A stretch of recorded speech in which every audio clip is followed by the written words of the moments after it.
Skor kita cabut.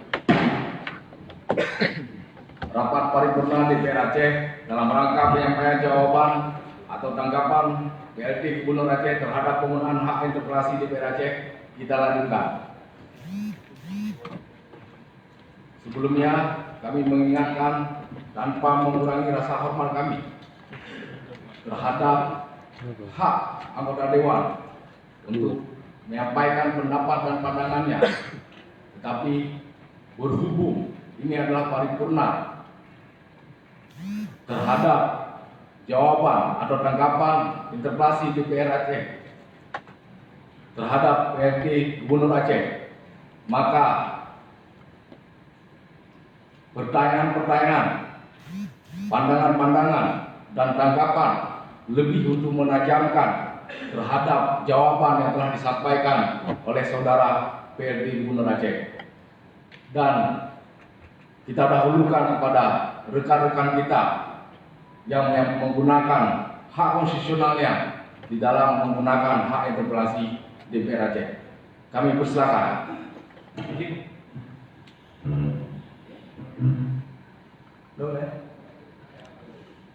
Assalamualaikum warahmatullahi wabarakatuh. Yang saya hormati pimpinan DPR Aceh, kemudian yang saya hormati Bapak PLT Gubernur, juga yang kami hormati Forkopimda, rekan-rekan anggota DPR Aceh yang saya banggakan. Yang pertama, tentu marilah kita memanjatkan puji dan syukur kehadiran Allah Subhanahu wa taala karena berkat rahmat dan karunia-Nya sampai dengan detik ini kita masih diberikan kesehatan dan kekuatan sehingga kita bisa melanjutkan kegiatan pada hari ini. Kemudian selawat beriring salam tidak lupa kita sanjung sajikan keharibaan Nabi besar Muhammad SAW yang telah menuntun dan membimbing kita ke arah jalan yang sebenar-benarnya. Bapak PLT Gubernur yang saya hormati, saya banggakan. Ini kesempatan untuk kesekian kalinya saya harus menyampaikan sesuatu kepada kakanda saya ini, bahwa apa yang Bapak PLT sampaikan tadi tentang saya hanya menyoroti tentang pemasangan stiker, dan ini saya kira perlu Bapak catat. Sebagai pelaku usaha, saya merasa apa yang Bapak lakukan adalah tindakan yang sia-sia. Kalau tadi kita melihat dari laporan Bapak adalah untuk menekan kuota, saya kira ini adalah kelemahan dari kita pemerintah Aceh. Yang Bapak laporkan permintaannya sekian, yang disetujui oleh BPH Migas cuma sekian. Jangan karena kita yang tidak dihargai lantas rakyat yang kita susahi. Maksud saya ingin sampaikan ke Bapak PLT agar dinas yang berkait dengan ini untuk bisa bekerja lebih baik. Kalau bisa di atas kuota yang diberikan kepada kita. bukan memeras masyarakat untuk tidak mendapatkan kuota. Kalau terjadi seperti hari ini, kita melakukan stiker ini dengan alasan dikhawatirkan nanti melampaui kuota, tapi dari data yang ada sampai dengan Juli baru 51%. Artinya Juli itu bulan 7. Kan belum melampaui kuota itu, Pak. Tanpa harus Bapak lakukan stiker juga mungkin tidak habis kuotanya. Karena bulan yang tersisa masih tersisa 5 bulan. Masih ada 49% pemakaian. Dan kemarin Bapak banyak berjalan ke kecamatan-kecamatan yang menghubungkan antar kabupaten. Tentu Bapak melihat bagaimana kondisi masyarakat di lapangan. Dan saya pikir ini tidak boleh luput dari pantauan Bapak, bahwa siapa yang hari ini memberikan pelayanan terhadap BBM yang ada non jauh di sana. Adakah pemerintah Aceh hari ini berada di pedalaman sana untuk mengantarkan BBM? Tetapi sementara Bapak hari ini melakukan stikerin, haruskah mereka membawa jerigen dengan ditempel stiker? Hari ini regulasi harus Bapak rubah. Harus Bapak sampaikan kepada dinas bahwa bagaimana caranya masyarakat pedagang yang telah membesarkan anak-anaknya berpuluh tahun hari ini tidak bisa lagi berdagang. Bahkan ada anak-anaknya mungkin yang sudah jadi dokter, jadi polisi, jadi tentara, hanya karena menjual minyak di pinggir jalan. Tapi ini hari mereka tidak bisa lagi berusaha. Dan kita sebagai pemerintah pengayom masyarakat tidak menyalurkan mereka untuk mendapatkan pekerjaan lain. Artinya, jangankan kita membantu masyarakat, tetapi kita dalam hal ini telah membunuh mata pencarian mereka. Ini luput dari pemikiran kita, saya kira. Kalau di daerah saya, di Kabupaten Aceh Tamiang misalnya, ada Seruwe, Kecamatan Seruwe, Kecamatan Bendahara, jauhnya 20 km dari SPBU. Haruskah mereka keluar untuk membawa kendaraannya? Ini hal yang naif bagi kita. Demikian juga halnya Bapak, peraturan yang dari dulu sampai dengan sekarang, BBM untuk nelayan itu ya harus berada di bawah 30 GT. Kalau tidak di bawah 30 GT tidak boleh mendapatkan solar subsidi. Sementara hasil kita, ikan kita dicuri oleh orang-orang asing dengan kapal yang lebih besar. Bahkan kapal-kapal kita ditabrak nelayan kita. Untuk lari pun nggak bisa. Saya kira ini perlu dirubah dari 30 GT dinaikkan, Pak. Kalaulah misalnya 35 atau 40 GT harus membeli minyak Dexlite, saya pastikan mereka akan merugi setiap mereka melaut. Di mana kehadiran pemerintah dalam hal seperti ini? Saya berharap kita jangan terlalulah untuk hanya mencari ekspos, sebagaimana tadi yang disampaikan Bu Nova, bahwa ketika Bapak datang ke Tamiang, terkesan kami dari 7 orang wakil dari Aceh Tamiang sepertinya tidak mendukung pembangunan yang ada di Aceh Tamiang, terutama jalan multi-use tersebut. Padahal jelas disampaikan oleh rekan-rekan semua tadi bahwa kami tidak menghambat pembangunannya, tetapi kami ingin meluruskan apa yang selama ini tidak benar. Dan saya kira Bapak tidak mungkin tidak tahu. Bapak lebih duluan daripada kami menjadi anggota DPR. Bapak lebih paham tentang aturan ini. Oleh karenanya kita perbaiki bersama negeri ini agar kita nantinya menjadi kenangan oleh anak-anak kita. Satu hal yang tadi harus Bapak lakukan adalah dan mereka terhindar dari aparat-aparat yang memang selama ini membuat mereka tidak bisa berdaya. Saya kira saya hanya fokus dengan masalah BBM dan saya siap untuk dipertanyakan apabila memang ada hal yang perlu kita musyawarahkan. Kemudian dalam hal pelayanan COVID, Pak, dulu saya juga waktu kita koordinasi dengan tim TAPA, kami dari tim DPR, saya sudah sampaikan bahwa penanganan di perbatasan sampai dengan hari ini belum efektif. Masih dengan mudah keluar masuk perbatasan terutama Aceh Timur, Aceh Tamiang dengan Sumatera Utara.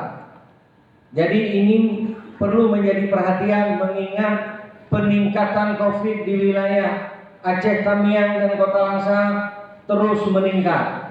Paling terakhir adalah dokter spesialis kami baru 2 hari yang lalu meninggalkan kita semua. Dan di dalam kesempatan ini saya ingin pimpinan DPR, ketua DPR mengajak kita semua menghimbau untuk memanjatkan doa kepada mereka yang telah gugur dalam COVID. Terima kasih. Assalamualaikum warahmatullahi wabarakatuh. Pimpinan Pimpinan Pak Dua hari ini Pak Isman Nasir, habis itu Pak Syariah. Assalamualaikum warahmatullahi wabarakatuh. Yang saya hormati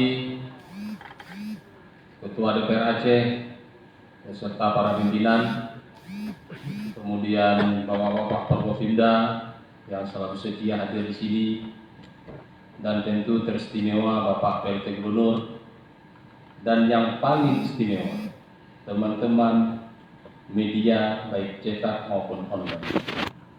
Kalaulah hari ini mereka tidak ada di sini, maka tidak ada satupun yang tahu bahwa hari ini sedang berlangsung paripurna interpelasi.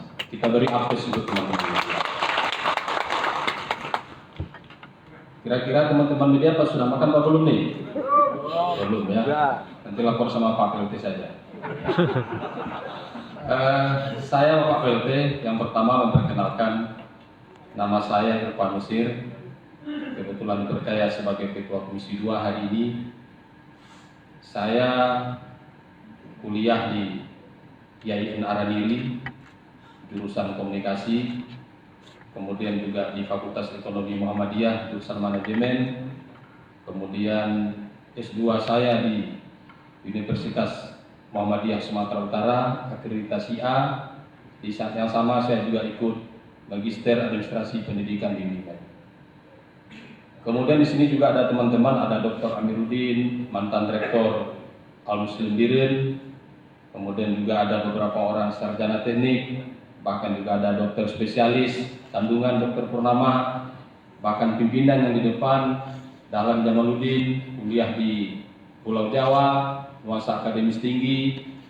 Safaruddin juga kuliah di USU, S1, kemudian S2, malah sekarang sedang mengambil kandidat doktor di USU. Artinya kami yang ada dalam gedung ini Pak PLT, walaupun tidak sepinter-pinter pensus yang Bapak punya, paling tidak kami punya predikat akademis. Kenapa itu penting, sangat penting.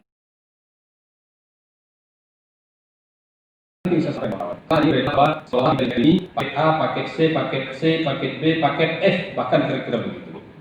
Bahkan saya dapat informasi teman-teman yang dulu berjuang di gerakan Aceh Merdeka pun dulu mungkin sangat konflik, tidak sempat melanjutkan kuliah. Tapi pada hari ini mereka sudah semuanya sarjana.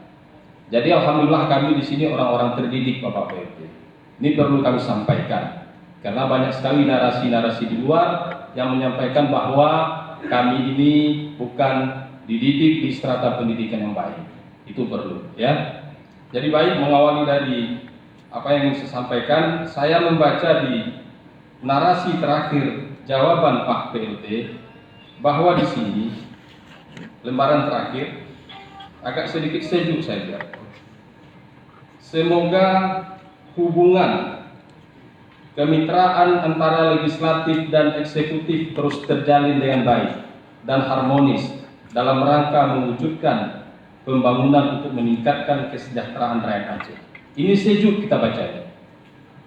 Kalaulah ini berjalan sesuai dengan narasi yang diciptakan ini, maka saya kira tidak akan ada interpelasi hari ini.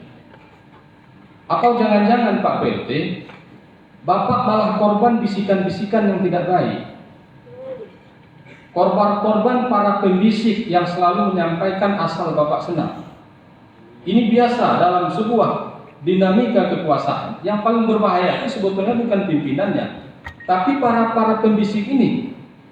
Jangan-jangan ada berapa ratus orang pensus itu yang 100% selalu menyampaikan kebenaran yang Bapak lakukan. Karena mereka sangat takut untuk mengkritik. Ini yang mungkin akan membawa Bapak ke dalam jebakan yang hari ini. Saya kira secara sadar yang mengantarkan Bapak hari ini menjadi PLT Gubernur itu partai politik. Bukan Bapak maju sendiri, tapi Demokrat yang mengantarkan Bapak menjadi seorang PLT. Demokrat ini apa? Partai politik yang juga menaungi kami di DPR ini. Jadi saya kira sangat tidak masuk di akal apabila misalkan ya kita anggap saja Bapak tidak menghargai DPR ini. Persoalannya hanya karena itu. Jadi oleh sebab itu hati-hati dengan para pembisik yang selalu menyampaikan hal-hal yang asal Bapak senang. Makanya dalam hal ini, apalagi misalkan sekarang ada berkembang, ada SKP-SKP tertentu yang memberikan sesuatu yang memberikan informasi-informasi yang negatif kepada Bapak. Saya kira sudah menjadi rahasia umum. Dan hari ini 55 orang yang menandatangani interpelasi ini minta Bapak merekomendasikan Bapak agar mengganti Sekda, mengganti Kepala Dinas Keuangan. Karena teman-teman ini menilai informasi ini dari sini, yang berkembang itu dari sini. Ditambah lagi ada beberapa orang yang selalu membisikkan sesuatu yang negatif kepada Bapak. Jadi oleh sebab itu, apabila betul seperti narasi yang Bapak sampaikan ini, apakah misalkan Bapak besok tetap jadi PLT, ayo kita bangun. Atau mungkin ya Bapak tidak lagi jadi PLT, saya kira akan secara otomatis ini gugur. Dan ini sangat penting. Kemudian yang terakhir Bapak, ada satu hal yang miris, kontradiktif antara yang Bapak tulis di narasi terakhir ini dengan yang hari ini terjadi. Bahkan sekarang misalkan ada di daerah-daerah tertentu yang malah menyuarakan pisah dari NKRI. Ini kan tambah lucu lagi.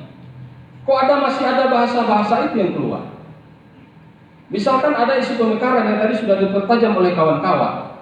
Saya kira itu rumah ini adalah rumah ini pusat. Jangan misalkan Mulkias ini dijadikan sebagai kambing hitam. Kalau misalkan DPR membatalkan, lalu kami akan minta pisah. Saya kira narasi lucu yang dibangun. Malah kalau menurut saya mungkin miskin narasi. Nah, jadi saya kira Pak PLT Gubernur, ya tentu sinkronisasi antara narasi yang dibuat ini dengan di lapangan ini paling tidak harus seimbang. Saya kira mungkin ini narasi tambahan yang bisa sampaikan. Assalamualaikum warahmatullahi wabarakatuh.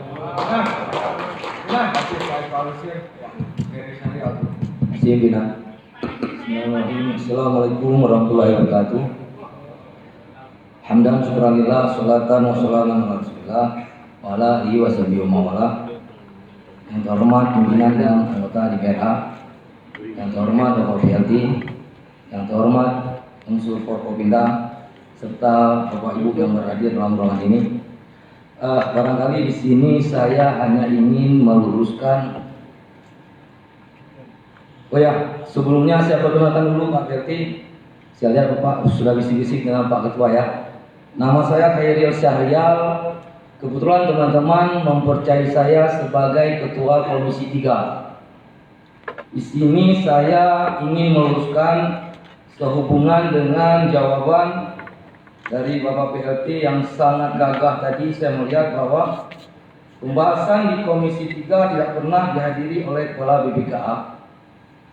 Sebelumnya dapat kami sampaikan bahwa jauh-jauh hari sebelum pembahasan KUA PPAS yang diamanahkan oleh Badan Anggaran ke Komisi 3, terlebih dahulu sudah 2 kali kami menyurati Kepala BPKA melalui pimpinan DPR untuk memintakan DPA PPKA tahun 2019 dan DPA PPKA tahun 2020 2020 yang berisi transfer dana hibah dan transfer alokasi dana untuk kabupaten kota.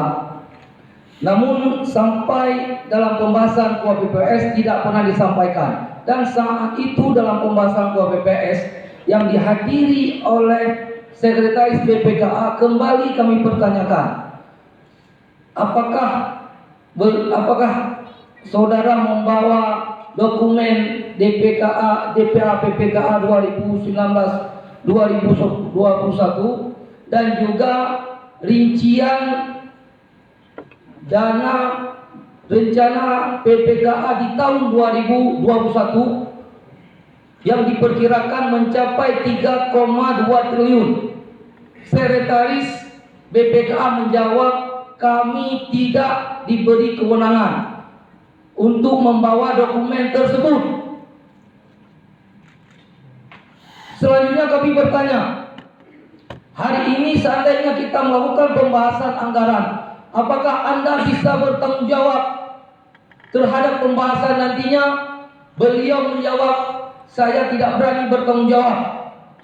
Dalam jawaban Bapak di sini kami bacakan bahwa Kepala BPKA sudah menghadiri, dalam hal ini diwakili oleh Nota Dinas Kepala BPKA yang dalam surat undangan DPRA juga mencantumkan dapat bisa diwakili oleh ND untuk mengikuti pembahasan KUA dan BPS tahun 2021 di Komisi 3, tetapi tidak terima karena diwakili. Sementara dalam surat pimpinan DPRA yang diajukan kepada Saudara PLT Gubernur Ceki Saudara Sekda Aceh perihal tentang pembahasan KUA dan BPS APBA tahun 2021 dicantumkan di poin 5. Berkenaan dengan angka 4 di atas, kami meminta kepada Saudara PLT Gubernur agar dapat menugaskan Kepala SKPA Mitra Kerja Komisi-Komisi DPR Aceh tanpa diwakili.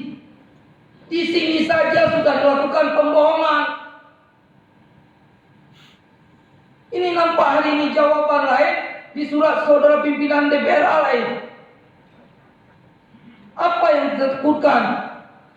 Ini memang sengaja dikondisikan supaya tidak terjadi pembahasan anggaran di BPKA, karena kami dari awal meminta dokumen rincian DPA PPKA, karena ini di dokumen ini syarat terhadap penyimpangan aturan, penyimpangan dana pemerintah.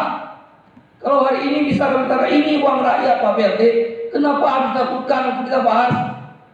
Dan kami mencurigai bahwa kalau ini kita bahas akan terbuka rahasia pemerintah selama ini.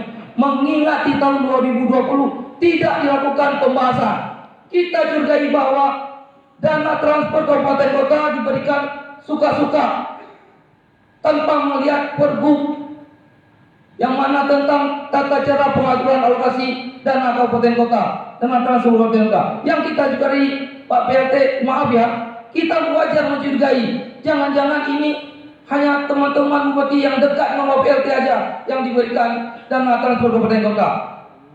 Selanjutnya, bersamaan dengan surat yang memintakan DPA PPKA, juga kami memintakan data aset pemerintah Aceh. Tapi juga itu tidak pernah diberikan. Dan kami mencurigai bahwa ini tidak mau dipublikasi kepada kami, mengingat ada beberapa aset pemerintah Aceh, terutama aset bergerak yang disalahgunakan, terutama terhadap mobil yang digunakan oleh orang di luar pemerintah.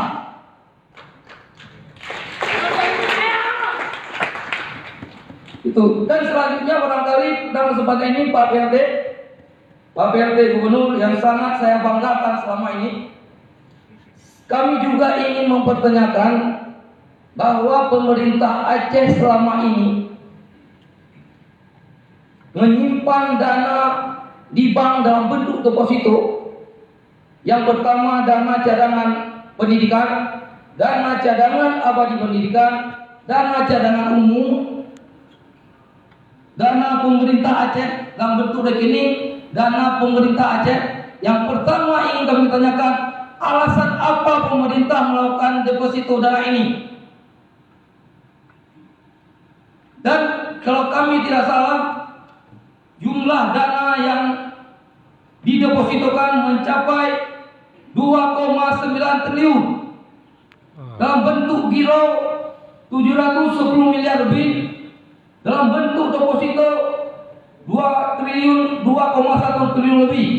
Yang ingin kami pertanyakan dan kami curigai, sehingga kepala BPK tidak pernah hadir, kami mencurigai bahwa jasa giro dan bunga deposito selama ini tidak pernah dimasukkan sebagai pendapatan pemerintah Aceh. Terhadap ini mohon ini jawaban dari Bapak Gubernur dan mohon juga diluruskan. Perlu Bapak Gubernur ketahui bahwa ini uang rakyat, kiranya digunakan untuk kepentingan rakyat. Janganlah kita gunakan untuk kepentingan pribadi. Dan demikian saya rasa. Assalamualaikum warahmatullahi wabarakatuh. Benar.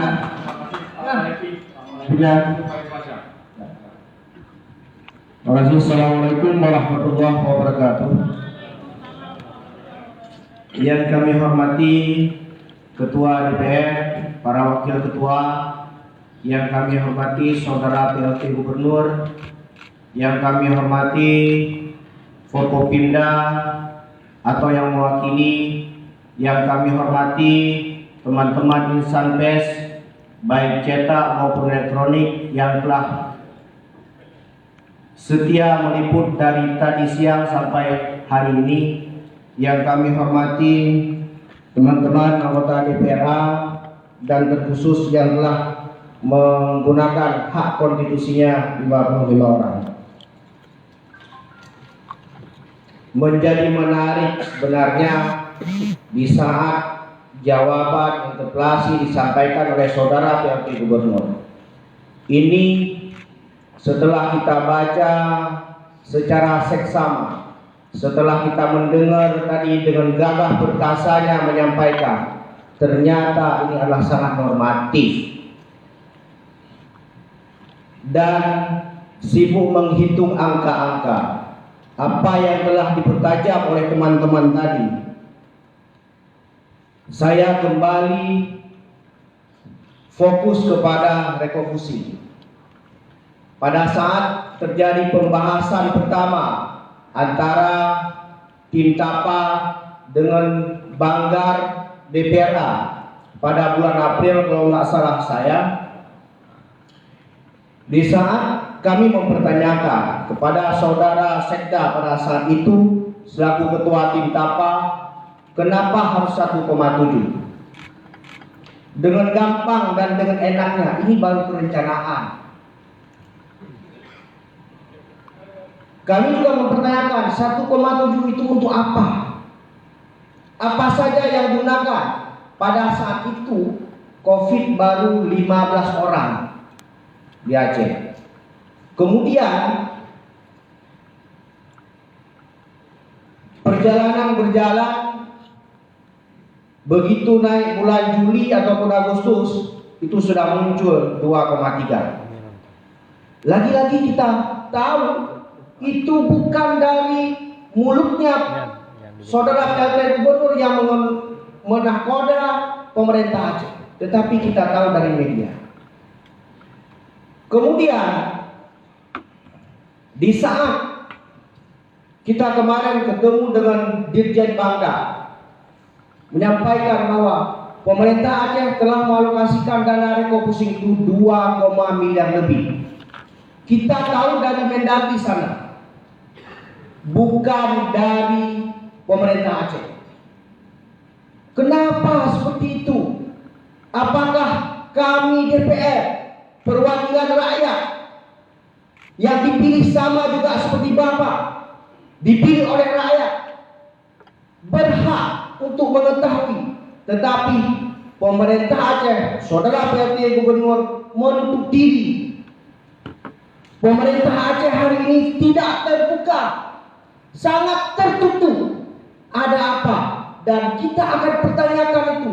Tetapi jawaban-jawaban hanya normatif. Belum kita masuk bagaimana skema penanganan COVID-19 ini. Dari awal kita sudah teriak, dari awal kita sudah ingatkan saudara PT Gubernur untuk memperketat perbatasan sehingga tidak terjadi transmisi lokal di Aceh. Tetapi tidak pernah didengar. Apakah tidak cukup setiap hari kita undang untuk kita minta klarifikasi? Kami di Komisi 5 mengundang saudara PLT Gubernur, tetapi satu pun tidak ada yang mewakili. Ini ada apa? Kemudian tidak pernah tuntas bagaimana skema dana refocusing hari ini 2,5 triliun diperuntukkan untuk apa saja? Oke, 3 bagian itu yang direfocusing. Tetapi satuan ketiganya apa saja? Hari ini dana refocusing Aceh adalah salah satu yang terbesar, tetapi serapan anggaran cuma baru mencapai 10%. Ini kita dapat informasi ini adalah dari Mendagri. Kemudian perlu Pak PLT garis bawahi bahwa DPR hari ini menggunakan interpelasi bukan persoalan tidak ada pokir. Kami tidak butuh pokir itu. Jangan saudara pola di luar bahwa sampaikan ke Jakarta bahwa DPR itu terlalu banyak minta. Kita minta hari ini dana refocusing itu, DPR refocusing itu dipublikasi ke publik. Apa sih takutnya? Kalau memang tidak ada apa-apanya, takut ketahuan ada rehab uang aset 3 miliar. Atau takut ketahuan bahwa dana refocusing itu ada pembelian mobil dinas 3,4 miliar. Atau jangan-jangan ada dana refocusing untuk turmogi. Ini harus seperti disampaikan oleh Pak Khairil tadi, ini uang rakyat, bukan uang pribadi kita sekelompok golongan. Maka dari situ bicara RPJM. Kemudian hari ini bagaimana skema pemerintah Aceh dalam penanganan COVID-19 ini? Pernah nggak disampaikan ke publik? Pernah nggak disampaikan kepada kita?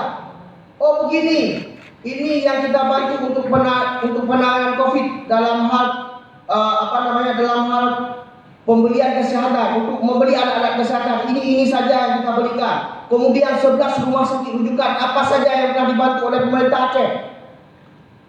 Makanya disampaikan kepada bawahan untuk tuntas diskusi itu.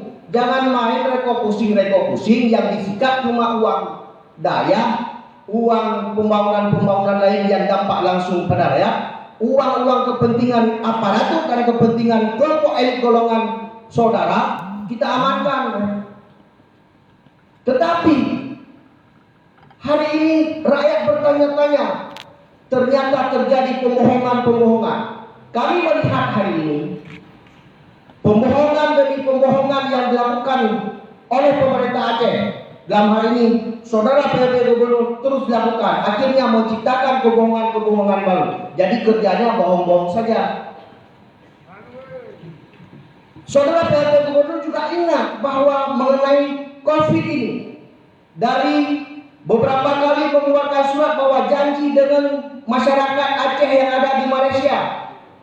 Kemudian sangat tega setelah surat Anda keluarkan, sangat tega mengeluarkan bahwa tidak pernah surat, tidak pernah Anda keluarkan. Ini apa?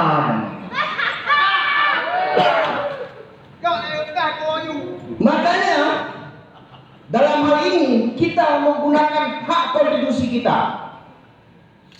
Pada akhirnya kami melihat pimpinan DPR, Pak Ketua, bahwa dalam konteks RPJM ada visi misi kemudian dituangkan dalam konteks RPJM. Pemerintahan periode ini adalah terbuka, bersih, kemudian untuk mencapai Aceh hebat. Tetapi hari ini terbukti bahwa pemerintah Aceh sangat tertutup dan itu adalah melanggar Undang-Undang Nomor 23 Tahun 2015 Pasal 67. Silakan dibaca sama biro hukumnya nanti biar cerdas. Maka oleh karena itu, pada saat hari ini kita meminta kepada pimpinan DPRK dalam hal ini Pak Ketua untuk meningkatkan statusnya, karena pembohongan rakyat Aceh tidak mau dipimpin oleh pemimpin bohong. Maka saya mengusulkan masukan daripada konstituen yang pilihkan, maka kita segera dimajukan. Terima kasih, saya kembalikan. Assalamualaikum warahmatullahi wabarakatuh. Pimpinan, izin pimpinan. Wah,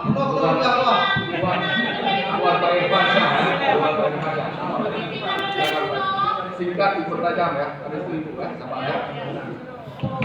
Sabar ya, semua punya kesempatan. Dipertajam, tolong dipertajam terkait dengan materi interpelasi ya. Bismillahirrahmanirrahim. Assalamualaikum warahmatullahi taala wabarakatuh. Yang terhormat pimpinan DPR Aceh, yang terhormat PLT Nova Iriansah yang bukan Gubernur Aceh, yang terhormat di sini sedikit saya menyampaikan Pak PLT dalam jawabannya tadi dibilang ada bansos 1,3 triliun untuk rakyat terdampak Covid anggaran retribusi.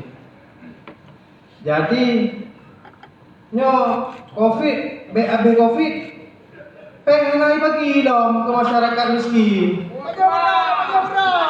Dong sayang Pak PLT tahun 2020 level itu atau lo ke Silva pengi untuk proyek Multius.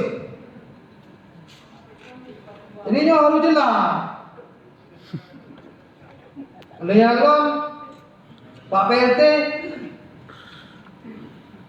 terkait dengan MOU proyek Multius yang diteken oleh pimpinan terdahulu, kuronyo yang di pimpinan DPR tinggal isi rote itu. Karena mulai buka lambang garhana, lambang paripurna hana. Nyo Pak dari ini, Pak diteken Pak Ron. Budi pendopo gubernur atau Pak?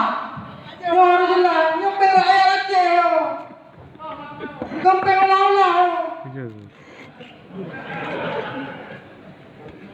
Dana otsus itu uang perang, uang kompensasi perang, bukan uang gratis.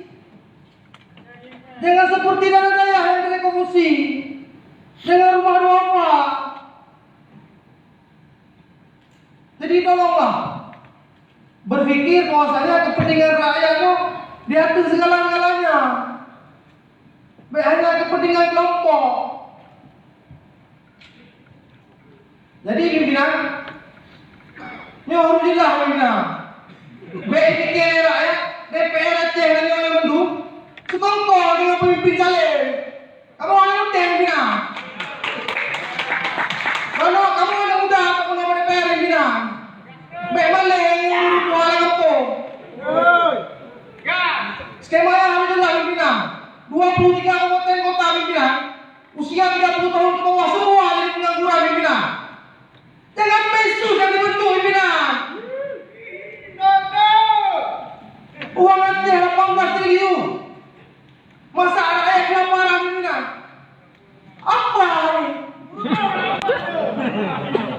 Rumah-rumah korban konflik, inai-inai janda. Yang butuh perhatian pimpinan. Hanya Multius jalan yang terpikir.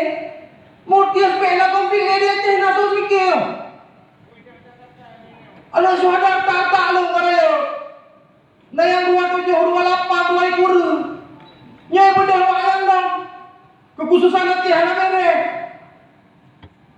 Bedanya yang dicap pengkhianat bangsa Aceh. Nyaru jelas. Bukan saudara PRT kemundur santai dong. Lagi hendak merasa berdosa, merasa bersalah. Jadi mohonlah saudara PLT Gubernur yang hari ini bukan Gubernur Aceh, pegang demokrat aja. Kita mempunyai hak yang sama, dipilih oleh rakyat, digaji oleh rakyat. Maka bos kita rakyat. Pada Pak Sekda, yang Pak Sekda yang mana? Saya ngurung ekskavator. Be orang berocok supaya ngerahkan tutup dia ni be. Urung yang perang rocok nikmat. Dublang motor. Nyampe perang. Gamjan kali menyerah. Damai orangnya. Lu aku ingat dan aku perjelas. Asal 15 Agustus. Kamu pegang refleksi perjuangan. Perdamaian. Supaya jangan ada ke depan lagi konflik-konflik yang hari ini mulai diciptakan kecil-kecil. Maka hari ini saya selaku anggota DPR muda yang bandora kepada rakyat Aceh, nyampai rakyat, kampung olah-olah pimpinan. Maka dirinya mengharap pimpinan harus bertegas. Dan Pak Deddy tolong menjawab di mana ditekan MOU Multius tahun lalu supaya jangan ada terjadi khilafiyah di luar. Baik bentuk urung demo segala macam. Ini adalah perjelas rakyat yang pilih kamu, hai demo kamu. Sekian, terima kasih. Assalamualaikum warahmatullahi wabarakatuh. Pimpinan saya, Yang bantuan dulu nanti Pak ya. terima kasih pimpinan. Assalamualaikum warahmatullahi wabarakatuh. Pimpinan beserta Bapak Ibu anggota Dewan terhormat yang saya muliakan, Pak PLT beserta Forkopimda, hadirin dan hadirat yang berhadir pada ruang yang berbahagia ini yang saya muliakan. Nama saya Ridwan Yunus. Alhamdulillah saya dipercayakan sebagai anggota Komisi 1 DPR Aceh. Malam ini atau hari ini saya ingin menggunakan hak saya sebagai anggota DPRA menyangkut dengan hak interpelasi, khususnya yang berhubungan atau mempunyai dampak yang sangat luas menurut saya, yaitu menyangkut dengan penggunaan menyangkut dengan proyek Multius atau tahun jamak. Karena background saya dari hukum, saya akan masuk dalam persoalan yang di mana persoalan Multius menurut saya, sehingga di luar tidak berseliweran hal-hal yang membuat kami tertekan. Kenapa saya katakan hak interpelasi khusus ini bagi saya? Karena saya melihat bahwa proyek Multius ini sudah mempunyai dampak yang sangat luas pada kehidupan bermasyarakat dan bernegara. Sebagaimana Bapak ketahui bahwa sudah hampir sebulan ini kita menerima demo, Gubernur menerima demo, Dewan menerima demo. Malah yang demo sekarang itu Bupati juga ikut demo kami. Dan juga ancam kami, tidak akan kami pilih lagi nanti kalau memang Multius ini dibatalkan. Ini saya pikir gagal paham. Tidak bisa Dewan ditekan dalam hal-hal begini. Saya ingin menyampaikan aturan, karena hak saya pikir penting untuk Bapak PLT dengar, karena aku yakin kalau Multius ini tetap Bapak laksanakan, boleh dicatat 75% itu akan pasti bermasalah Bapak, boleh dicatat. Karena apa? Ada hal-hal yang memang ini dilanggar dari awal. Dalam jawaban menyangkut dengan Multius memang sudah dijawab ini. Malah dijawab, ditambah dijawab ini. Ada masuk KUH Perdata lagi. Saya akan membacakan menyangkut dengan jawaban di mana masalahnya. Di jawaban yang kedua, kesepakatan bersama ini sesuai dengan ketentuan pasal 54A ayat 3 Peraturan Menteri Dalam Negeri nomor 21 tahun 2011 tentang perubahan kedua atas Permendagri 13 tahun 2006 tentang pedoman pengelolaan keuangan daerah, bahwa penyelenggaraan kegiatan tahun jamak berdasarkan atas persetujuan DPRD yang dituangkan dalam nota kesepakatan bersama antara kepala daerah dan DPRD. Meskipun tidak Bapak jawab, ada pasal 4, ada ayat 4 di dalam pasal 54A ini. Pasal 54A ayat 4, nota kesepakatan bersama sebagaimana dimaksud pada ayat 3 ditandatangani bersama dengan penandatangan nota kesepakatan KUA dan PPS pada tahun pertama rencana pelaksanaan kegiatan tahun jamak. Masalahnya oleh tim hukum Bapak menerjemahkan bahwa persetujuan dewan adalah persetujuan 4 orang oknum dewan.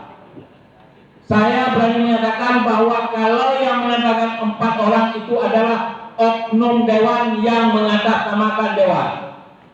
Boleh dibuka aturan yang dikatakan persetujuan dewan adalah persetujuan paripurna dewan. Saya yakin Pak Dalimi tahu persis itu, bahwa yang dikatakan persetujuan dewan adalah persetujuan paripurna dewan. Persetujuan paripurna dewan itu baru sah pimpinan untuk menandatangani. Oleh karena itu kami bersikap bahwa Multius ini dibatalkan karena memang lahirnya secara tidak halal.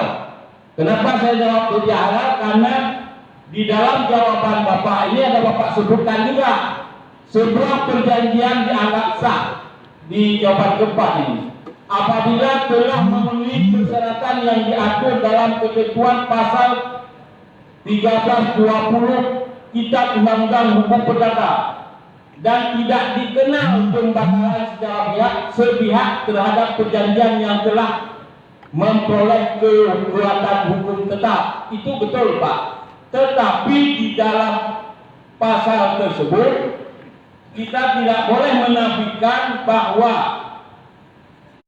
perjanjian itu sah, tetapi harus ada persyaratannya. Syarat di sini ada 2. Yang pertama syarat subjektif dan syarat objektif. Syarat subjektif itu syarat sahnya suatu perjanjian, yaitu syarat subjektif sepakat mereka yang mengikat dirinya. Itu syarat subjektif sah. Ada DPR dan ada gubernur. Kemudian yang kedua, kecakapan untuk berbuat sesuatu, itu sudah sah. Kemudian yang ketiga, syarat objektifnya adalah sesuatu hal tertentu, ini barangkali masih ada. Yang tidak ada sama sekali, sesuatu yang tidak halal. Kalau tidak halal, boleh Pak dibatalkan. Ini bunyi pasal 1320 seperti jawaban Bapak. Oleh karena itu saya tadi menyampaikan tadi bahwa perjanjian Multius MOU antara pemerintah Aceh dengan oknum anggota dewan yang mengatasnamakan pimpinan, dan betul memang pada saat itu pimpinan, tapi sudah melakukan kebijakan atau pekerjaan, kalau istilah hukumnya abuse of power. Jadi kekuatan yang berlebih yang digunakan oleh pimpinan. Tidak punya hak untuk mengatasnamakan sebagai dewan kalau bukan sebagai hasil dari paripurna dewan. Itu belum berapa saya. Saya pikir ini menjadi sangat serius pelanggaran apa yang dilakukan. Oleh karena itu menyangkut dengan proyek Multius sudah bisa dihentikan lah, menyangkut dengan polemik seperti yang telah disampaikan oleh kawan-kawan tadi, karena diperkirakan akan berdampak yang sangat luas, kemudian sambil membenturkan kami dengan masyarakat. Bahkan sekarang itu saya juga sudah membodoh-bodohi kami. Cara Pak, mohon maaf kami katakan, cara Pak Dronino, proyek Multius setuju untuk dibatalkan. Ada model produk kali juga kampung nyo kakak kali juga model pakai nyo. Jadi mereka memahami bahwa uang multius itu sudah ada 2,5 triliun sekarang atau 2,6 triliun untuk dibelanjakan, sehingga ke depan itu bisa dibelanjakan untuk pembangunan di tempat yang nggak mendapat, karena saya dari Aceh Utara itu nggak ada multiusnya, sehingga di preminya bahwa itu dibuat untuk daerah lain dulu, nanti tahun depan akan dimultius di daerah kita. Uangnya sudah ada. Saya bilang bukan begitu. Uang multius itu sekarang nggak ada. Yang ada ya mungkin sekitar 500-an. Kemudian kita berhutang untuk tahun 2021 sekitar 1 triliun, 2022 1 triliun. Ya kemungkinan nggak ada uang lagi. Ditambah dengan musim COVID-19, kemungkinan ada pemotongan dari pusat nantinya. Saya pikir ini juga yang hanya ini yang dapat kami sampaikan, dan saya hanya masuk ke dalam satu, selebihnya tadi sudah disampaikan oleh rekan-rekan yang lain. Terima kasih pimpinan. Assalamualaikum warahmatullahi wabarakatuh. Assalamualaikum warahmatullahi wabarakatuh. Pimpinan.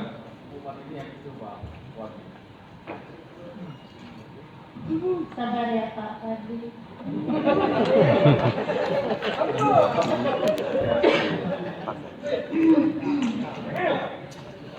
Assalamualaikum warahmatullahi wabarakatuh. Yang saya hormati Bapak PLT Gubernur Aceh Pak Nova, yang calon gubernur paling ganteng di Aceh. Mana tak tahu kalau di Pak Manyang Kanas ke. Yang hormati Bapak pimpinan rapat Pak Ketua DPR Pak Dahlan, yang hormati seluruh tamu undangan, hadirin dan hadirat yang dimuliakan oleh Allah, yang hormati seluruh anggota DPR yang terhormat yang karena dalam ruangannya, yang gunajih untuk sabah visi misi antara eksekutif dan legislatif untuk melanjutkan pembangunan di Aceh secara merata. Yang hormati seluruh wartawan yang akan berhadir, media cetak dan elektronik, dan yang ingin sampaikan Bapak PLT Gubernur, Pak senang hadir malamnya Pak.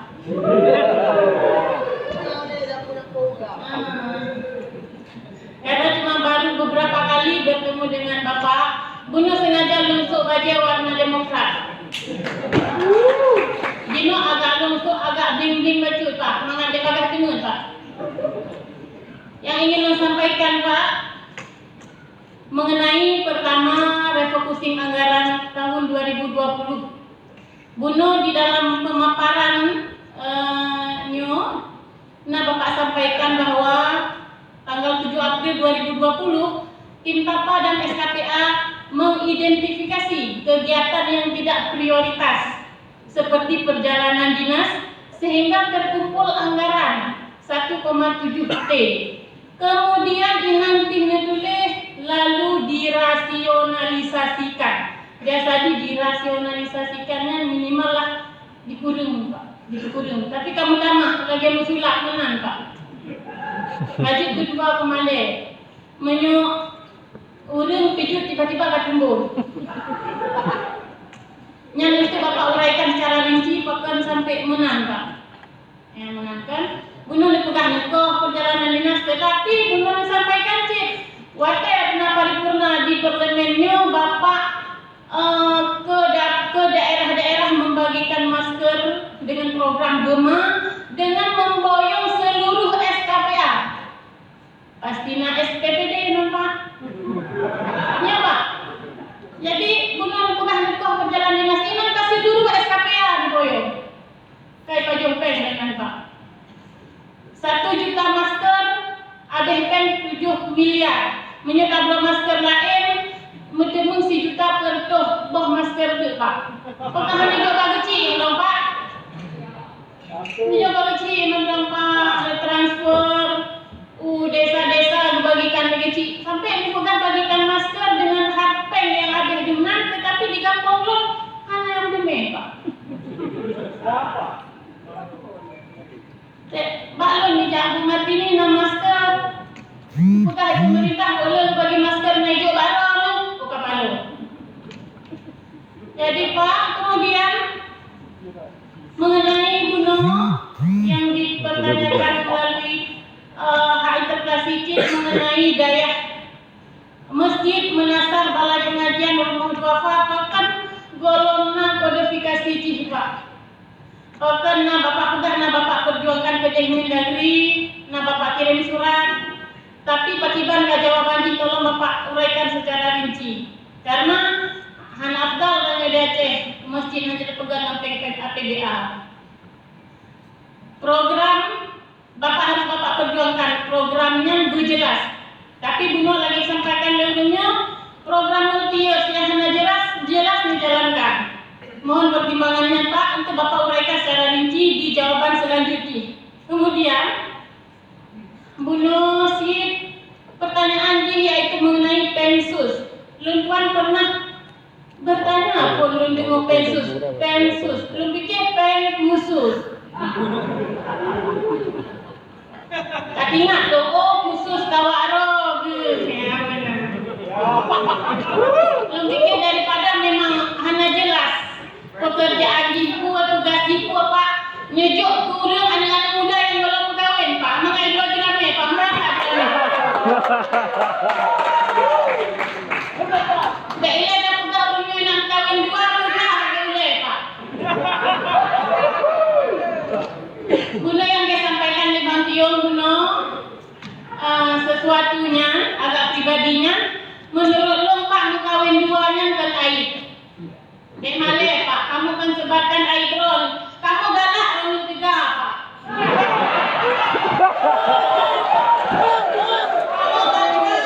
Kamu bangga setelah kudro dengan ulum Islam memperbanyak keturunan. Bangga kamu Pak. Tapi enam hukum yang belum jelaskan di depan Pak. Sayang kamu menyatakan urino sangat terdata. Sayang Pak, sayang keturunan Pak. Yang menang, tidak ayah alun bukan menang. Jadi saya sampaikan Bapak dua kutipan dalam bahasa Inggris Pak. Kutipan dalam bahasa Inggris. Ya sebentar Pak, betul Pak. Inggris dong Pak.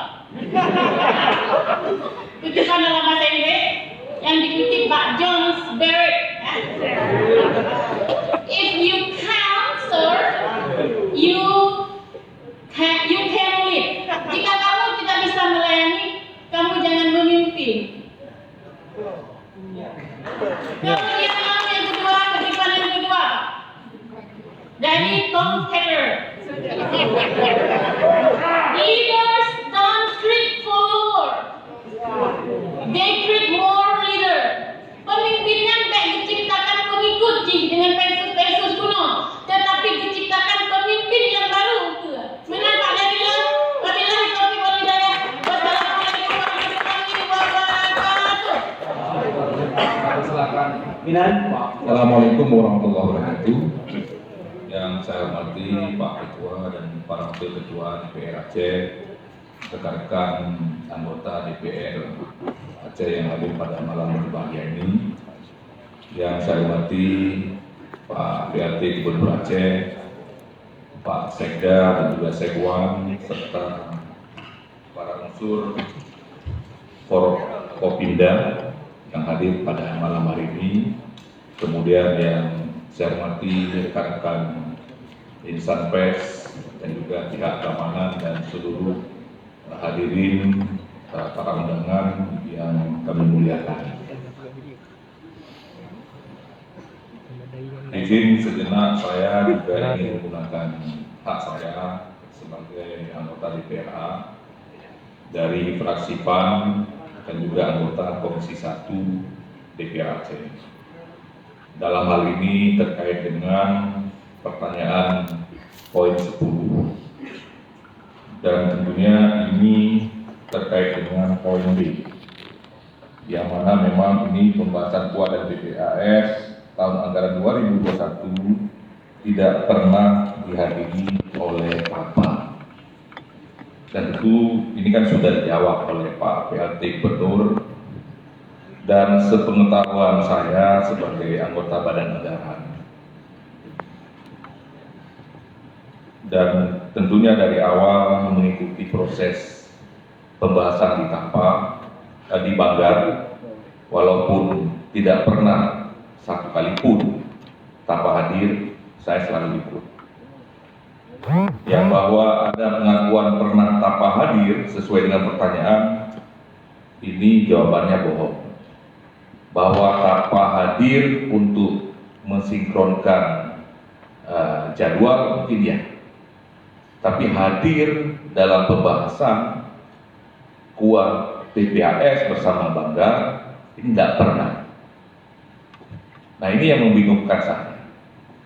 Seharusnya TAPA dalam hal ini yang diketuai oleh Sekda ini melakukan harmonisasi hubungan di dalam membangun komunikasi, apalagi terkait dengan pengelolaan uang rakyat. Yang anehnya, semenjak saya lahir, baru kali ini saya temukan ada ketua TAPA yang tidak menginginkan pembahasan UAPPAS. Ini sejarahnya hanya ada di Aceh. Maka tidak salah kalau ada pepatah mengatakan bahwa tempatkanlah sesuatu itu pada tempatnya. Saya yakin kalau Sekda sekarang itu ditempatkan sebagai kepala rumah sakit atau kepala dinas kesehatan, saya sangat yakin ini pasti sukses. Tapi karena Pak PLT memberikan kepercayaan beliau sebagai ketua TAPA, sehingga ini nggak ketemu. Pada saat beliau dulu asisten 2 dan ketua P2K, itu sangat luar biasa, saya akui. Apalagi beliau punya pengalaman sebagai koordinator BRR ataupun petinggi BRR. Dan pengalaman beliau di dalam mengawal realisasi anggaran dan fisik kegiatan-kegiatan pembangunan sangat luar biasa, saya akui. Cuma mungkin kurang tepat kalau beliau itu diberikan kepercayaan sebagai ketua TAPA ataupun Sekda Aceh. Nah, mungkin ini kekeliruan kita bersama. Nah, saya bukan bermaksud mengatakan bahwa ketua TAPA harus diganti, tidak. Tapi ini fakta. Dan ini telah merusak semuanya. Saya membayangkan pada saat saya dilantik sebagai anggota DPRA di gedung ini, dihadiri oleh Bapak sebagai PLT Gubernur, saya membayangkan hubungan antara eksekutif legislatif ini pasti bagus. Karena saya juga pernah mengalami hubungan yang nggak bagus di pemerintah kabupaten misalnya. Saya berharap saya bisa berbagi di sini dan menginginkan agar apa yang menjadi aspirasi rakyat ini dapat dikomunikasikan dengan baik dengan pemerintah Aceh. Tapi faktanya yang terjadi tidak demikian. Ini sebagai bukti bahwa DPR Aceh melalui surat yang ditandatangani oleh Ketua DPR Aceh pada tanggal 31 Agustus. Nah, karena sebelumnya kan ini tanggal 14 dan 16 ini kita sepakati pembahasan di tingkat komisi sebagai pelimpahan tugas dari Banggar ke komisi-komisi, dan itu sudah kita lakukan. Dan mungkin hanya komisi 3 saja yang mandek karena memang ini tidak ada titik temu seperti yang disampaikan oleh saudara ketua komisi 3 tadi. Tapi komisi lain semuanya berjalan. Kami komisi 1 aman-aman saja. Semuanya bisa berjalan dengan lancar. Walaupun ada pesan ketua TAPA seperti yang disampaikan oleh saudara kami Terawan tadi. Dan pesan itu memang ada. Karena pada saat di briefing itu staf dari DPR ada ikut mendengarkan.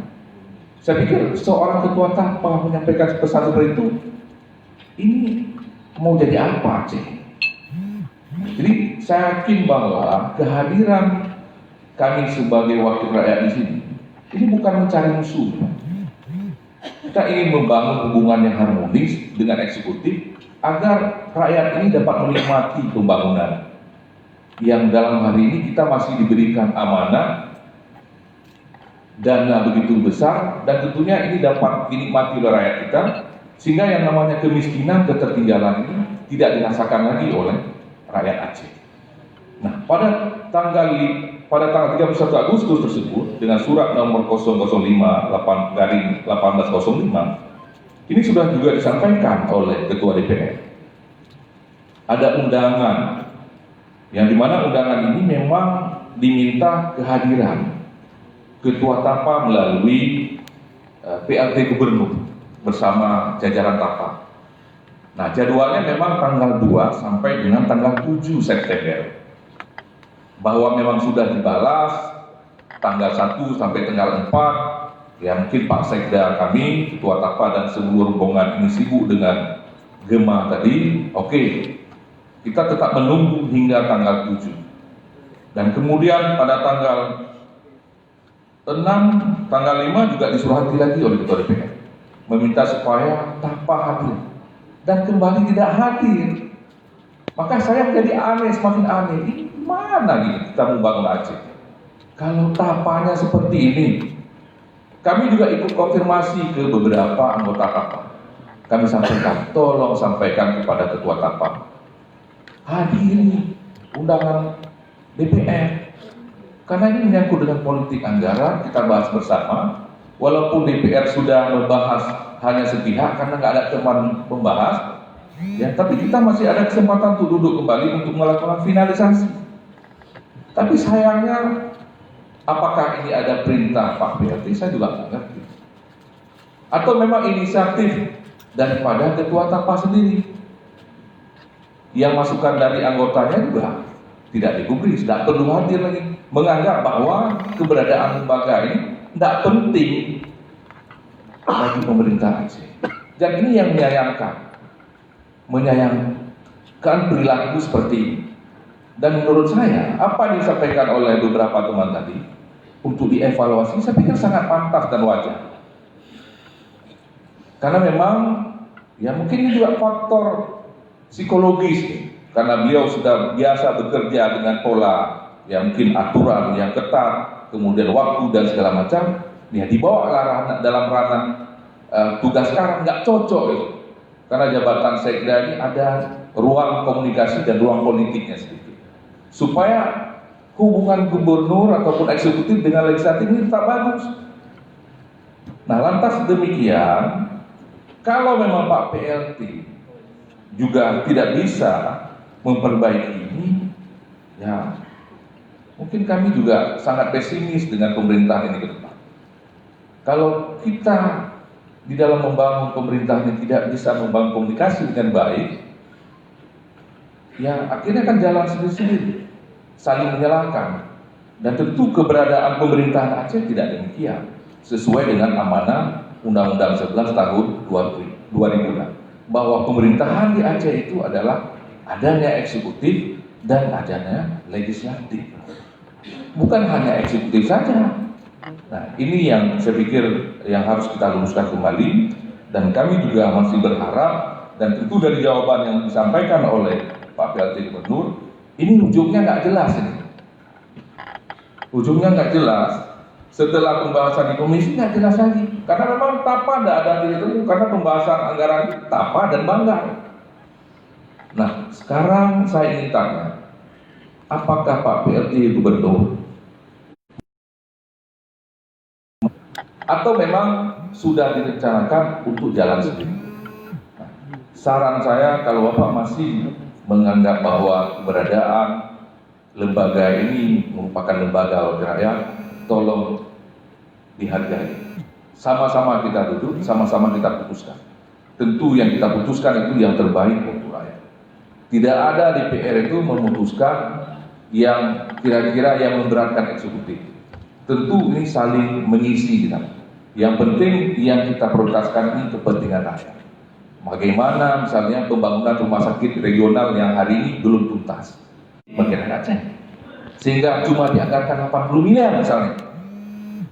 Sementara ada sekian ruas yang kita anggarkan sampai 2 T lebih. Nah, ini kan pilihan-pilihan, dan saya pikir ini bisa kita komunikasikan bahwa semua kita bicara hari ini tentang anggaran untuk rakyat. Jadi saya sangat menghargai dan menghormati Pak PLT Gubernur. Saya sangat yakin Pak PLT masih ingin menjadi pemimpin di Aceh. Karena PLT Gubernur ini adalah PLT Gubernur Aceh, bukan PLT Gubernur daerah tertentu. Provinsi Aceh loh Pak. Ngapain kita perkecil, mempersempit diri kita menjadi seorang pemimpin hanya diikuti beberapa kabupaten kecil kan.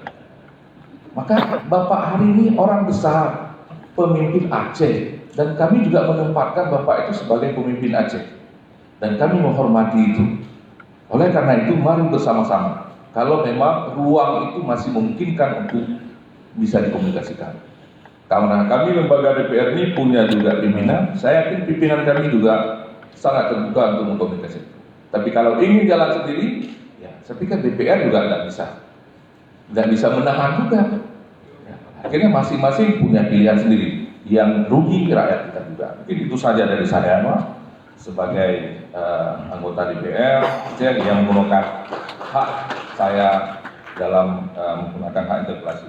Terima kasih, mohon diberikan jawaban nantinya, dan tentu jawaban yang kami harapkan adalah jawaban yang baik, yang positif, yang kira-kira nantinya bisa bermanfaat bagi Aceh dan rakyat Aceh. Terima kasih. Assalamualaikum warahmatullahi wabarakatuh.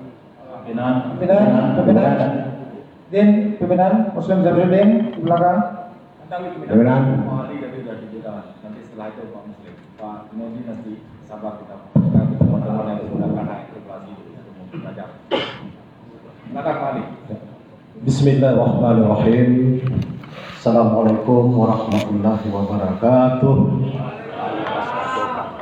Yang kami hormati, yang kami muliakan, Bapak Deputi Gubernur Aceh, Bapak Insinyur Nurbahagia Said, yang kami hormati pimpinan DPR Aceh dan seluruh anggota DPR Aceh, yang kami hormati unsur Forkompimda Aceh, Bapak Pangdam atau yang mewakili, Bapak Kapolda Aceh atau yang mewakili, Bapak Kepala Kejaksaan Tinggi Aceh atau yang mewakili, Saudara Sekretaris Daerah Aceh, yang kami hormati tamu dan undangan yang hadir pada paripurna DPR Aceh terkait dengan hak interpelasi. Penghormatan kami juga kepada seluruh rekan-rekan media cetak dan elektronik. Bapak dan Ibu, saudara-saudara sekalian, mengawali tanggapan ataupun respon dari fraksi Partai Golkar, kami Haji Ali Masrah sebagai Ketua Fraksi Partai Golkar.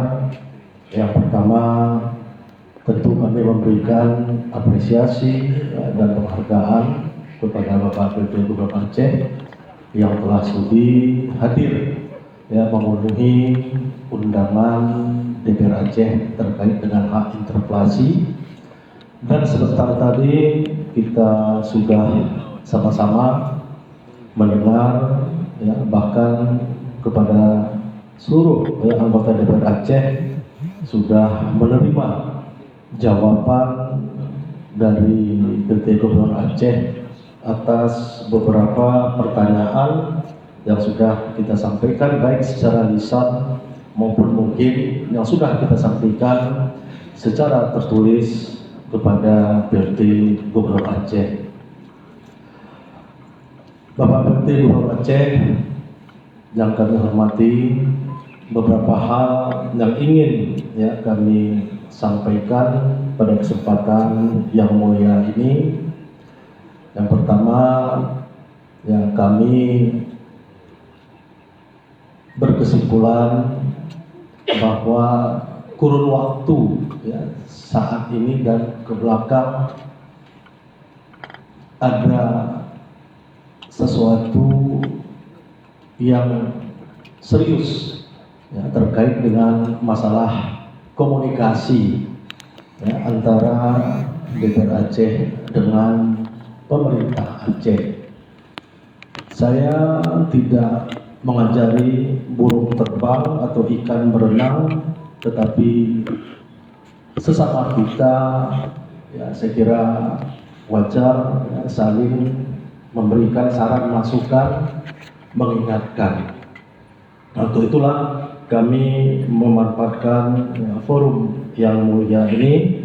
kiranya nanti Bapak PLT Gubernur Aceh bisa mengkaji, mempertimbangkan, karena mungkin selama ini informasi yang kami sampaikan kepada Bapak PLT Gubernur Aceh amat dan sangat terbatas, waktu dan kesempatannya bahkan mungkin tidak pernah.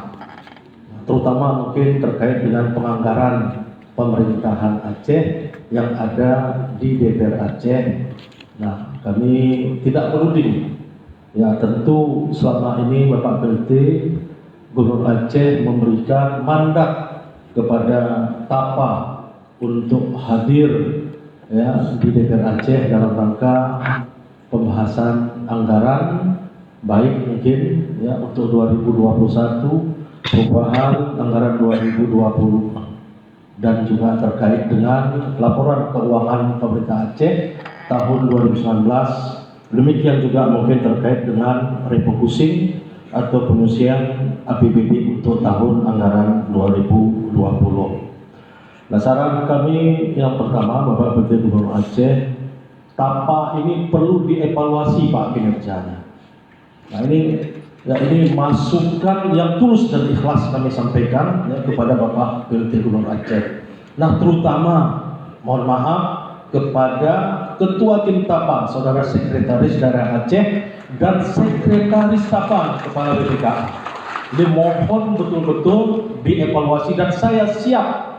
Nah, di hadapan Bapak PLT Gubernur berdiskusi, hadirkan Pak Sekda, hadirkan ya Sekretaris TAPA, hadirkan saya, siapa yang benar dalam berkomunikasi pembahasan anggaran, baik untuk tahun anggaran 2021, perubahan dan juga LKPA.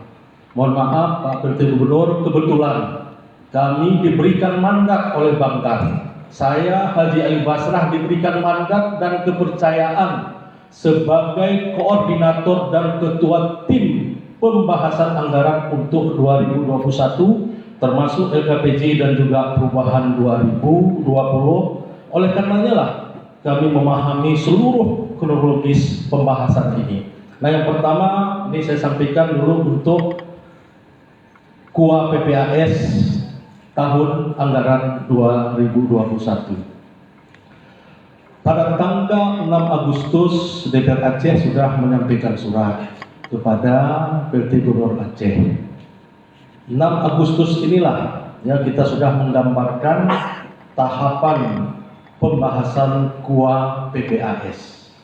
Nah, sebagaimana yang kita ketahui bahwa di dalam peraturan pemerintah nomor 12 tahun 2019, ketika waktu pembahasan ini diberikan penuh kepada DPR Aceh setelah penyerahan pada saat paripurna KUA PPAS itu.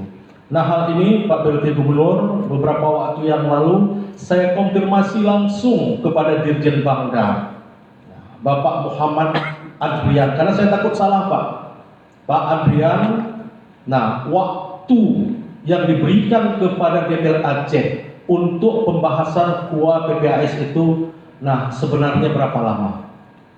Nah, beliau ya menyatakan Pak Ali itu coba ya dibaca PP 12/2019. Waktu 6 minggu setelah diserahkan KUA PPAS itu pada saat paripurna Pak.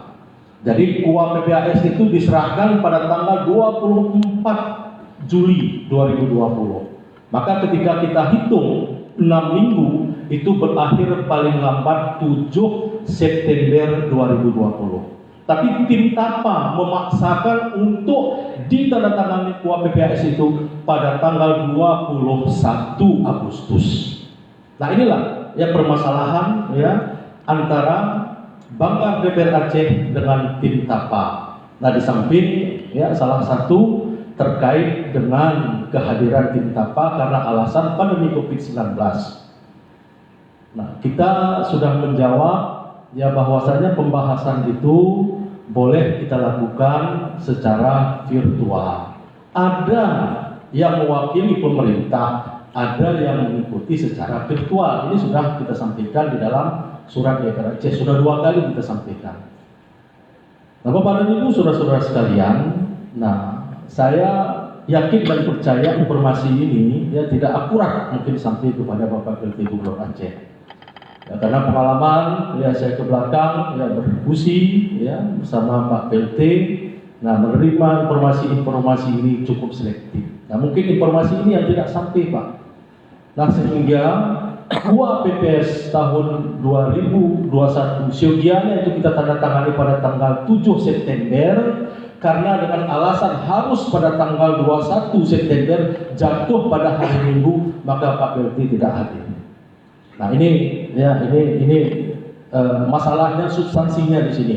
Oleh karenanya, ya sekali lagi ini tolong Pak PLT dievaluasi apakah benar ini cara kerja Tim Tapa yang dipimpin oleh Saudara Sekretaris Daerah Aceh. Nah, sekali lagi Pak, saya siap ya hadir ya kalau diperlukan, apakah kami yang keliru ataukah Tapa yang benar. Ini untuk 2021. Dan ini sudah kita konfirmasi langsung di Dirjen Bangka. Saya takut khawatir salah, apalagi di hadapan paripurna ini menyampaikan pernyataan sangat subjektivitas itu tidak mungkin.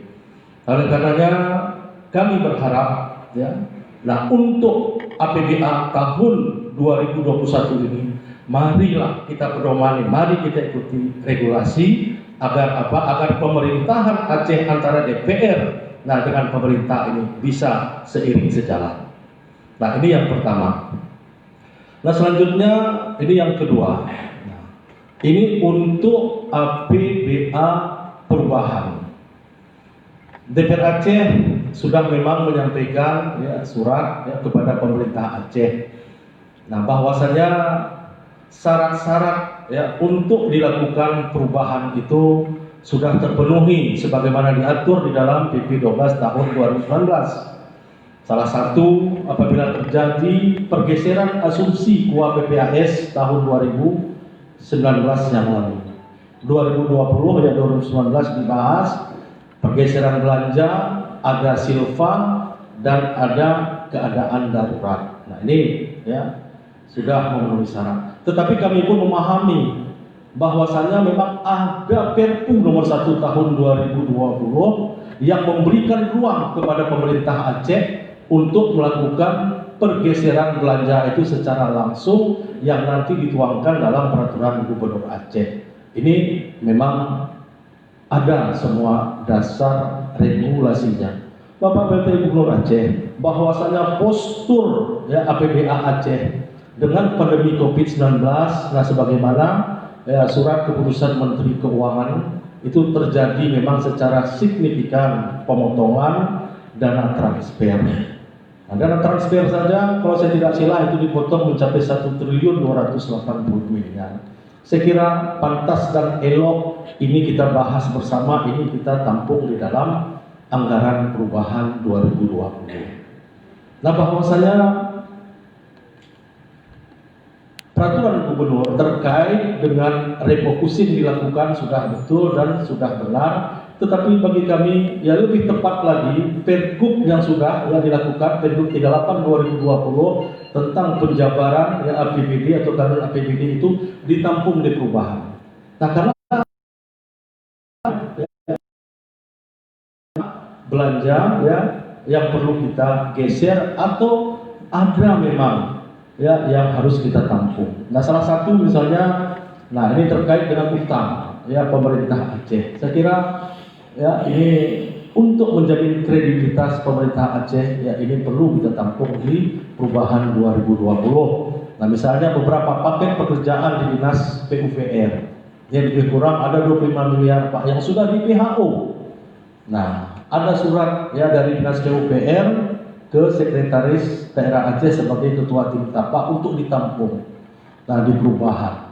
Nah, masih ada lagi yang lain, keputusan ya Mahkamah Agung terkait dengan beberapa paket pekerjaan di Dinas Pelayanan Aceh misalnya. Begitu juga mungkin terkait dengan BPJS. Saya kira ini cukup elok ya kita tampung di perubahan APBA 2020. Nah, seterusnya ya terkait dengan kinerja Tapa Pak. Nah, saya tidak tahu ini apakah akal-akalan. Siogianya menurut PP 12 tahun 2019, nah laporan realisasi keuangan pemerintah Aceh semester pertama itu paling lambat disampaikan minggu keempat bulan Juli Pak PLT Gubernur. Nah, tetapi ya secara administrasi Nah setelah 2 kali ya surat DPR Aceh disampaikan, itu baru kita terima tanggal 18 Agustus 2020. Nah ini juga potensi konflik. Nah kenapa?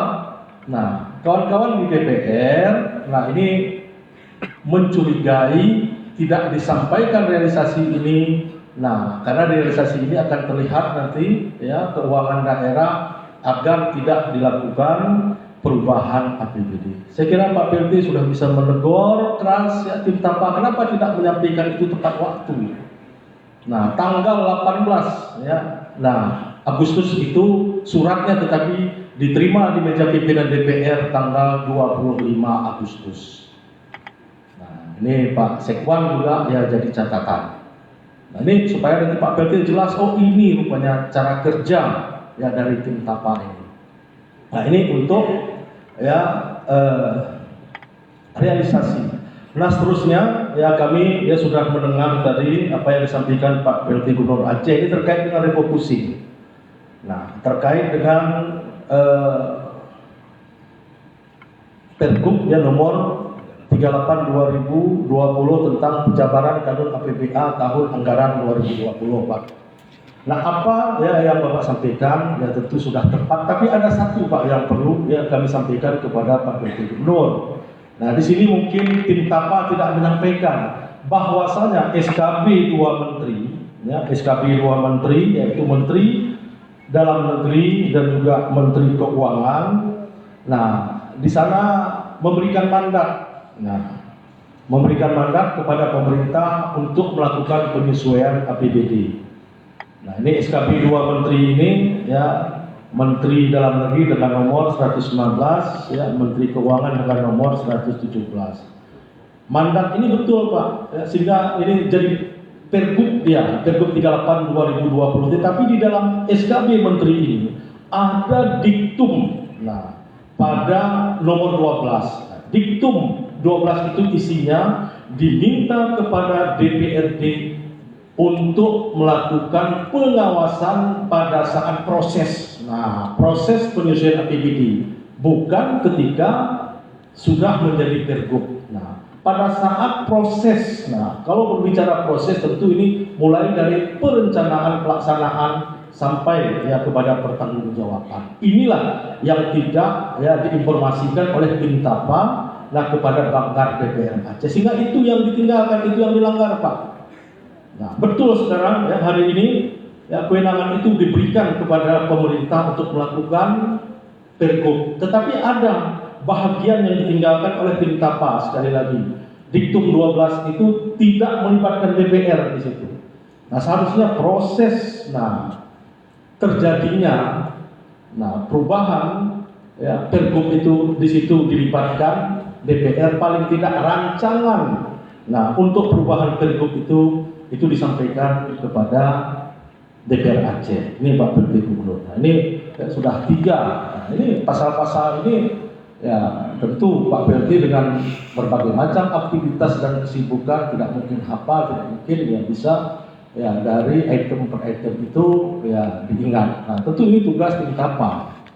Nah, sehingga wajar ya kami DPR Aceh ini mempertanyakan kenapa ya tiba-tiba kita terima Pergub 38/2020 tentang perubahan terkait dengan refocusing. Ini masalah yang terkait dengan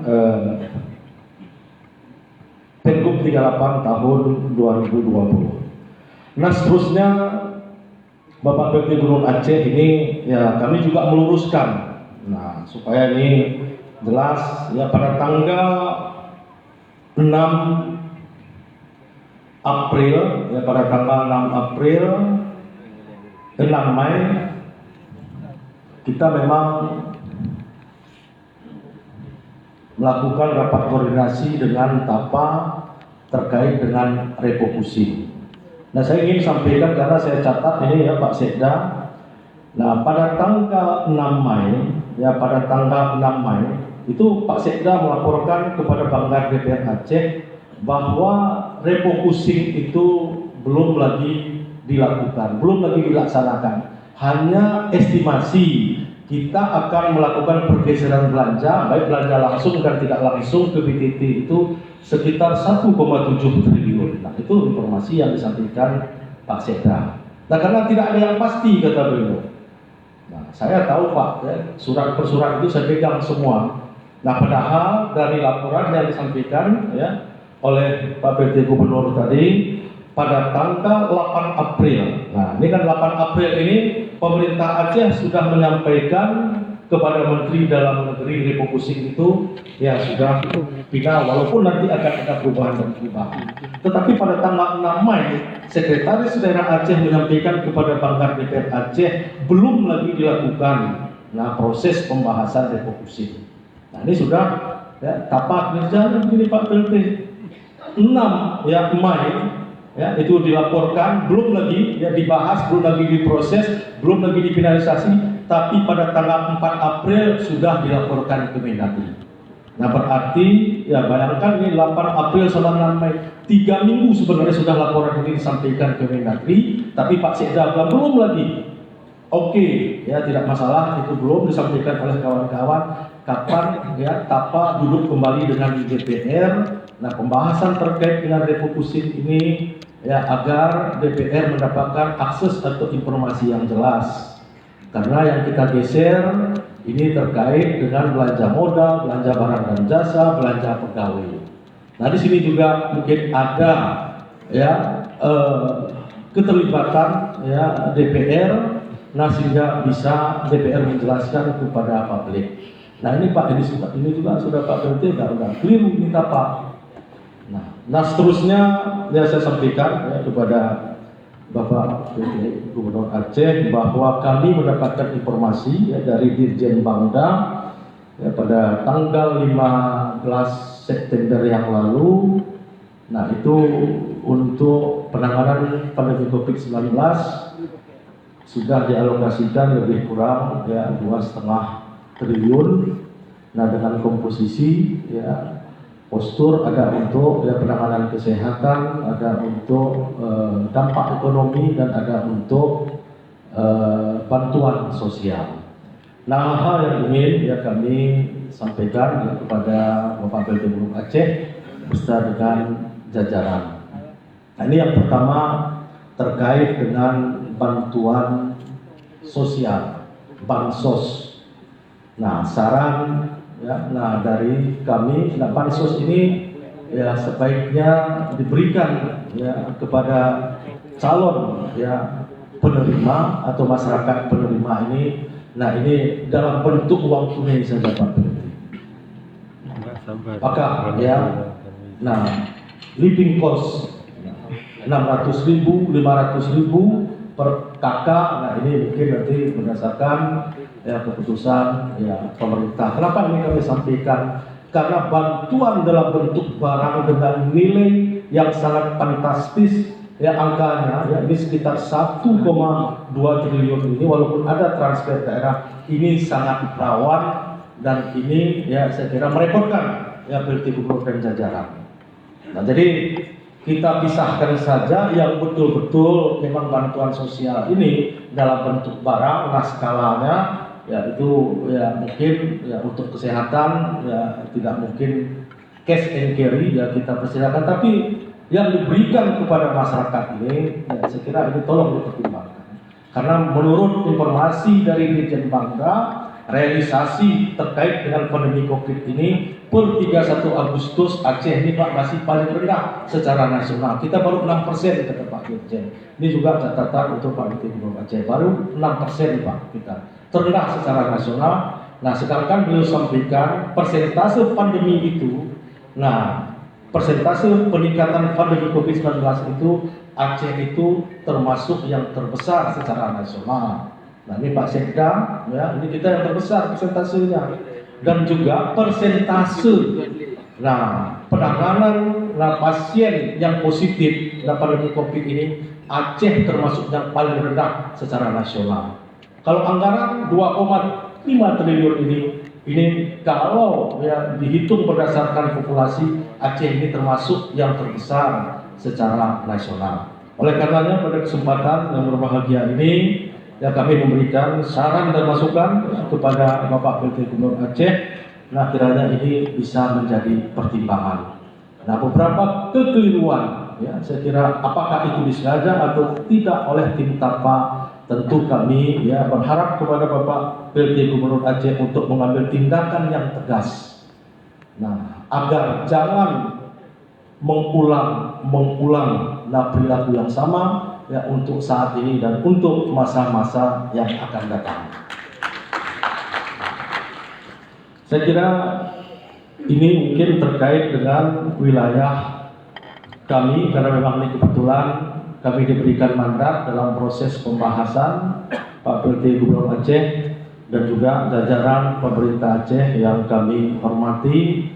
Demikian juga ya kepada kawan-kawan DPR Aceh, mungkin apa yang kami sampaikan ini ada yang terlupakan, ya mungkin ada yang kurang, ya saya kira pada waktu dan tempatnya ini dipersilakan untuk ya dilengkapi. Saya kira ini Pak Ketua Pak PLT Gubernur Aceh, ya hadirin dan hadirat sekalian, terima kasih atas waktu dan kesempatan. Mohon maaf mungkin ada kata dan kalimat kami yang kurang berkenan.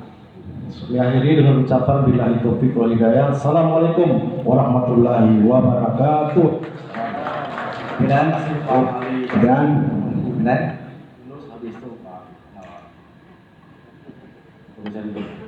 Bismillahirrahmanirrahim. Assalamualaikum warahmatullahi wabarakatuh. Yang terhormat Ketua dan para wakil Ketua, yang terhormat PLT Gubernur, dan juga yang terhormat Forkopimda, serta seluruh kawan-kawan anggota DPR, dan juga yang terhormat Presiden Pers. Mungkin hanya sedikit saja untuk menambahkan kawan-kawan. Sidang Dewan yang terhormat, kami sebagai Komisi 4 yang membidangi infrastruktur, maka untuk itu perlu kami suarakan atas program tahun jamak berdasarkan peraturan pemerintah nomor 12 tahun Garis 2019 pasal 92 yang bahwa kegiatan tahun jamak harus mendapatkan persetujuan bersama antara eksekutif dan legislatif. Dan sikap DPR sekarang sudah jelas. Kita perlu evaluasi dan persamaan proyeksi kembali atas program ini. Dan sejauh ini PLT Gubernur belum merespon sikap politik DPR tersebut. Makanya melalui surat DPRA nomor 12/DPRA/2020 pada 22 Juli 2020 telah merekomendasikan pembatalan pelaksanaan program tahun jamak tersebut. Maka kami harapkan para saudara PLT Gubernur mentaati sikap DPR tersebut. Maka langkah ini menjadi upaya menumbuhkan kembali saling kepercayaan antara dua lembaga ini. Maka kita perlu ingat, semua kita hendaknya jangan melupakan ego demi kemajuan Aceh tercinta ini. Maka kalau pemerintah Aceh tetap ingin melanjutkan, maka kami pun dapat melakukan tindakan yang lebih tegas. Terima kasih. Mohon maaf atas segala kekurangan. Assalamualaikum. Terima kasih. Ini saya boleh kalau Pak Aceh, silakan Ibu Yunus. Bismillahirrahmanirrahim. Assalamualaikum warahmatullahi wabarakatuh. Alhamdulillahi walil ahad, lam yalid wa lam yulad wa lam yakul lahu kufuwan ahad. Pertama sekali yang kami muliakan pimpinan DPR, terima kasih.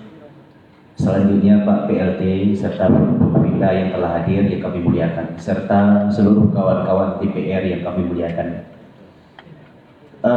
Ulun mungkin sambung mantel bacur, yaitu di nomor 16 masalah kekhususan Aceh. Tadi Pak PLT menyampaikan masalah kekhususan Aceh memang telah dijawab oleh Pak PLT, cuman satu masalah saja, yaitu tentang masalah pembangunan masjid.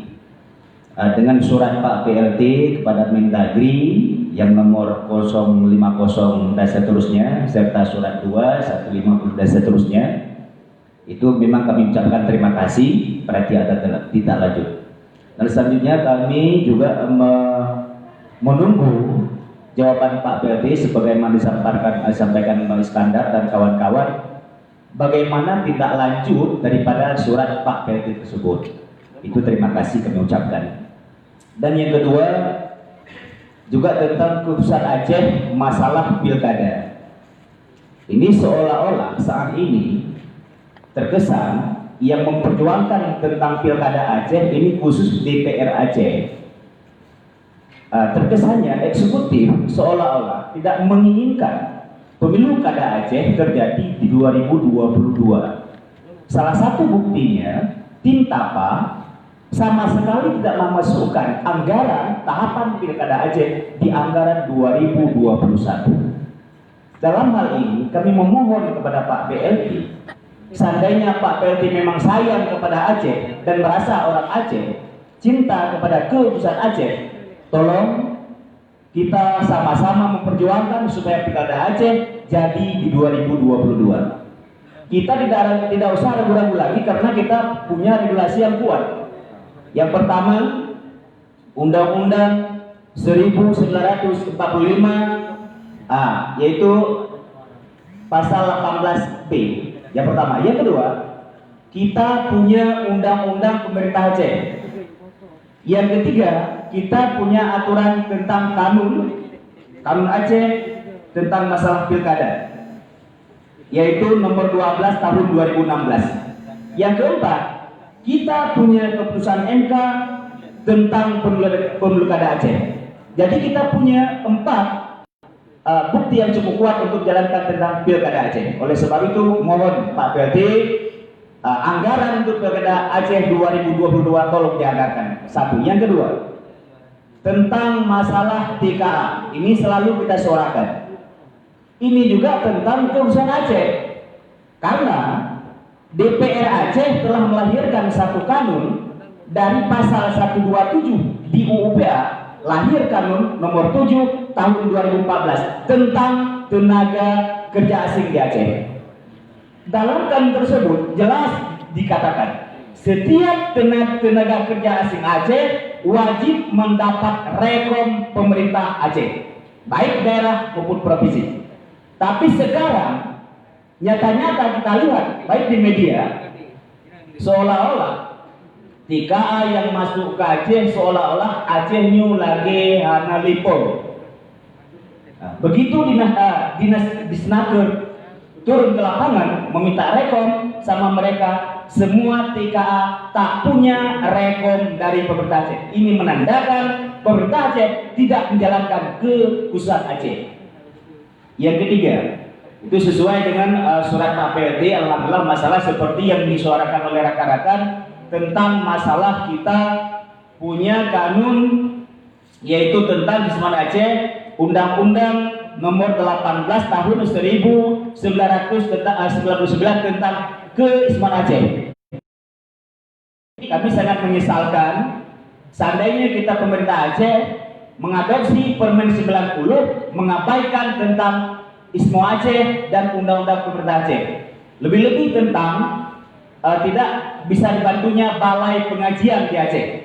Karena dalam bahasa itu sama-sama kita logikakan, Balai Pengajian itu Pak PLT umpamanya di pendidikan umum itu SD-nya agama itulah Balai Pengajian, SD-nya ilmu agama itulah Balai Pengajian. Itu perlu kita sampaikan. Karena di daerah itu, di ilmu agama itu ada yang namanya madrasah, Balai Pengajian itu SD. Yang kedua ada yang namanya rangkang, itu SMP. Yang ketiga ada yang namanya daya, itu SMA. Yang keempat ada yang namanya Mahat Ali, itu umpamanya universitas. Bayangkan seandainya SD-nya daya kita pangkas, mau dikemanakan agama kita ke depan? Itu perlu saya rasa. Oleh sebab itu, terima kasih mungkin Ketua, ini yang dapat saya sampaikan. Ini masalah karena saya ingin menaikkan cuma tentang kekhususan Aceh, tentang interpelasi masalah kekhususan Aceh. Tolong Pak PLT, kalau memang nanti mungkin bagaimana hasil daripada paripurna ini, Kami ingin Pak PLT menjawab dengan sangat serius tentang keusahaan Aceh. Ini saja. Terima kasih pimpinan. Assalamualaikum warahmatullahi wabarakatuh. Terima kasih untuk Bu Yunus. Silakan Pak Yunus. Tunjuk doang. Silakan. Terima kasih. Assalamualaikum warahmatullahi wabarakatuh.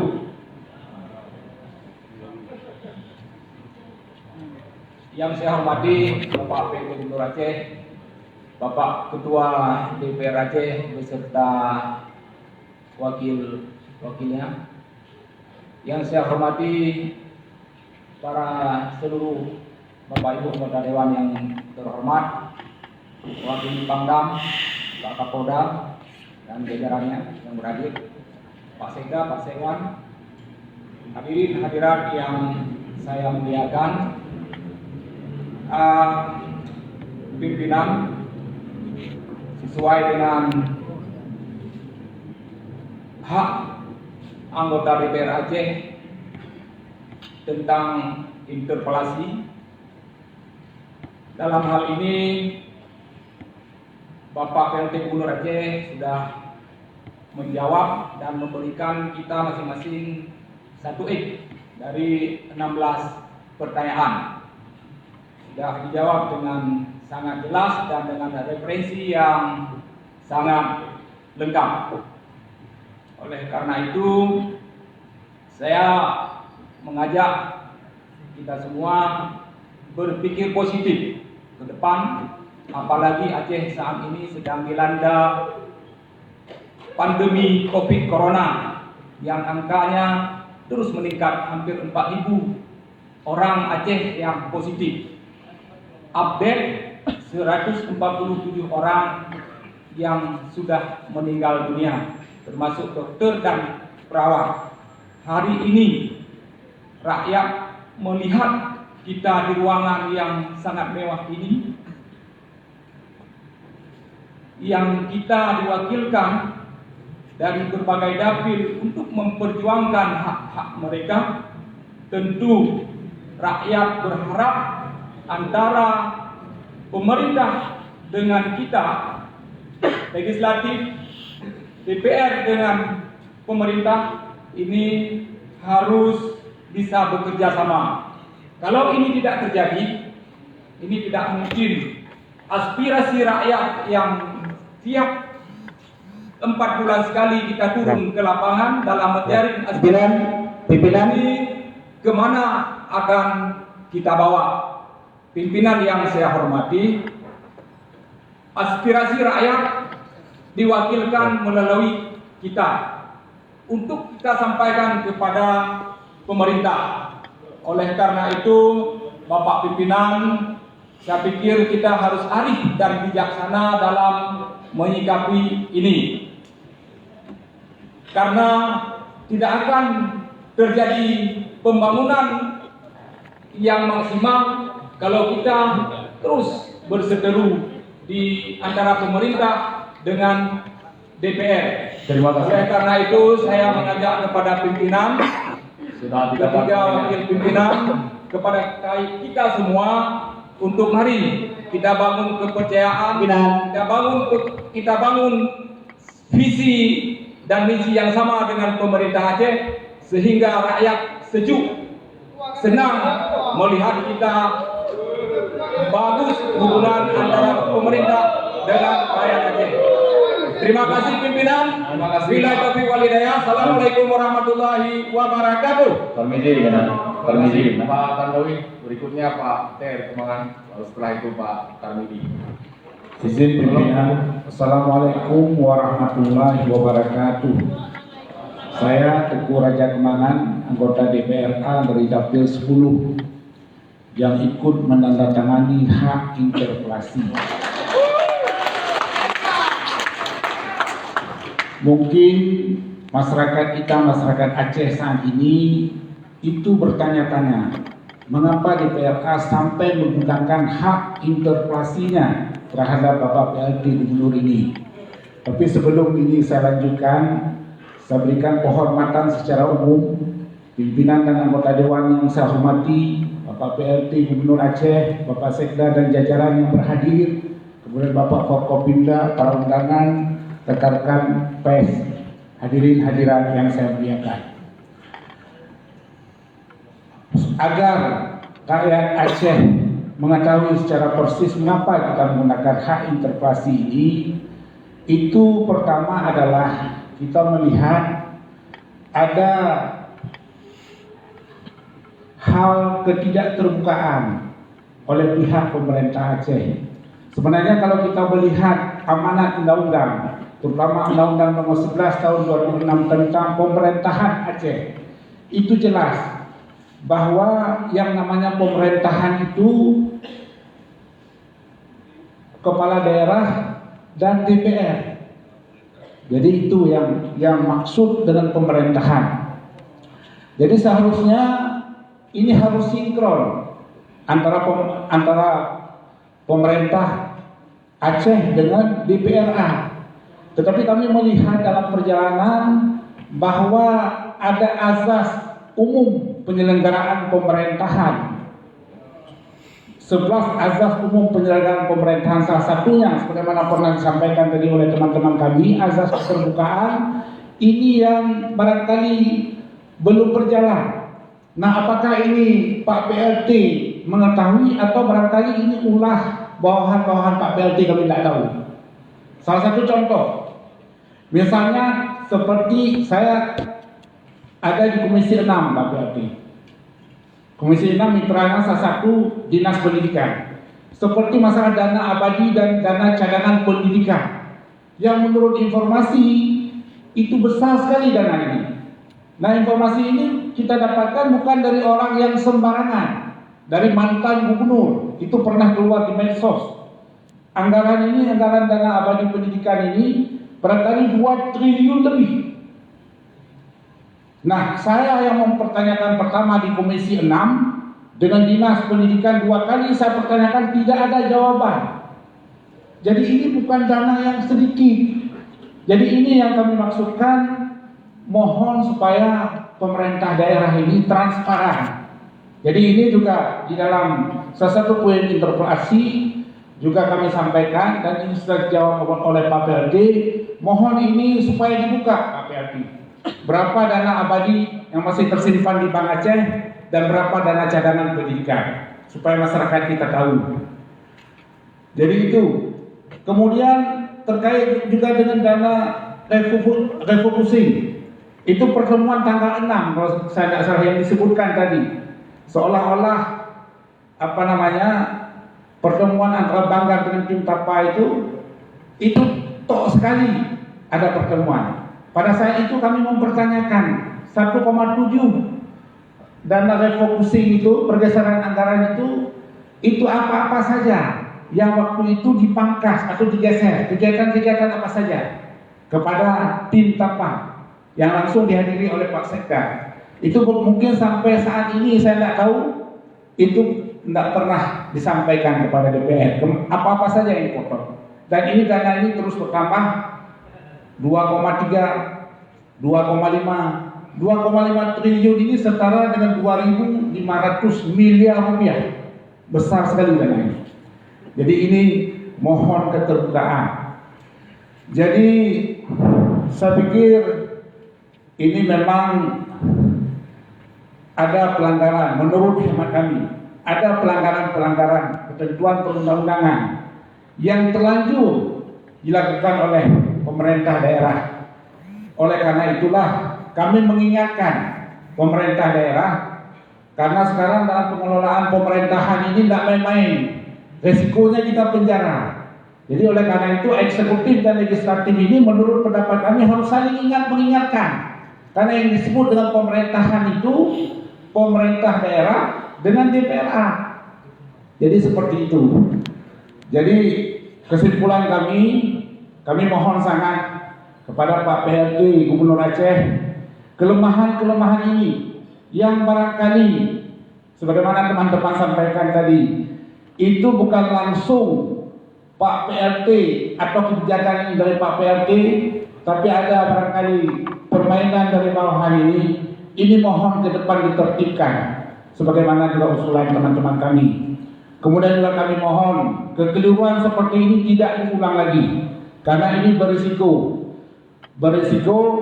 Kemudian juga saya pikir kami juga akan menyimpulkan dari jawaban-jawaban yang Pak PLT sampaikan tadi terhadap pertanyaan yang kami ajukan, barangkali akan kami simpulkan, dan kalau memang secara aturan perundang-undangan jawaban ini belum sesuai dengan ketentuan yang ada, ini barangkali kami akan melakukan langkah atau sikap sikap selaku anggota DPR berikutnya.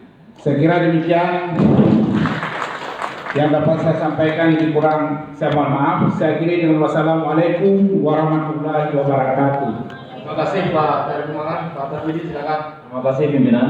Sebelumnya saya ingatkan pimpinan bahwa ini interpelasi diajukan oleh 55 anggota DPRA yang sudah menandatangani. Jadi harus diprioritaskan mereka yang tanda tangan itu. Bagi yang tidak tanda tangan, boleh berbicara nanti di hak selanjutnya, hak angket atau hak menyatakan pendapat. Assalamualaikum warahmatullahi wabarakatuh.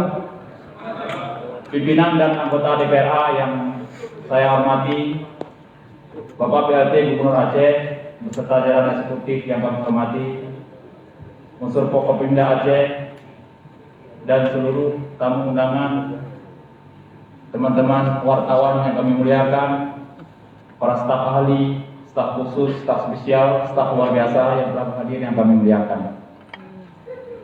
Pada kesempatan ini kami betul-betul ingin mengapresiasi Saudara PLT Gubernur Aceh yang telah bersedia hadir memenuhi undangan ini. Kami pikir tadi tidak hadir lagi Pak setelah skor, tapi ternyata hadir, dan menurut kami dan menurut awak kampung Lui Demga, Browning sangat magang. Kita beri tepuk tangan untuk Pak PLT. Memang seyogianya Pak, memang harus selalu hadir, tidak perlu takut karena kita adalah mitra yang harus sinergi. Di luar gedung ini, di luar sana, cuman Insinyur Nova Iriansyah yang dipilih oleh rakyat Aceh, yang lainnya tidak. Tapi di gedung ini 81 orang semuanya dipilih oleh rakyat Aceh. Bapak plus kami 81 orang yang punya tanggung jawab memikirkan rakyat Aceh dan yang akan bertanggung jawab terhadap penggunaan uang ini, bukan pihak lain, para pembisik yang selama ini telah menyesatkan Bapak. Dan tadi Bapak dengar sendiri, ada yang mulia Ketua BKD kami tadi, ada Ibu Nora yang juga anggota Partai Demokrat, menganalogikan bahwa eksekutif dengan legislatif ini hubungan suami istri. Jika terus bertengkar memang itu dinamika yang luar biasa, yang biasa saja, tidak ada masalah. Tapi kalau terus bertengkar suami istri, anak yang menderita. Tadi pesan yang tersirat dari teman-teman dari lubuk hati yang paling dalam menginginkan rujuk, Tapi saya tidak tahu apakah oleh suami dalam hal ini Bapak PLT Gubernur Aceh, kami istri ini sudah ditalak atau belum? Kalau seandainya Pak kami sudah ditalak 3, maka solusinya setelah iddah ini kami harus cari suami lagi.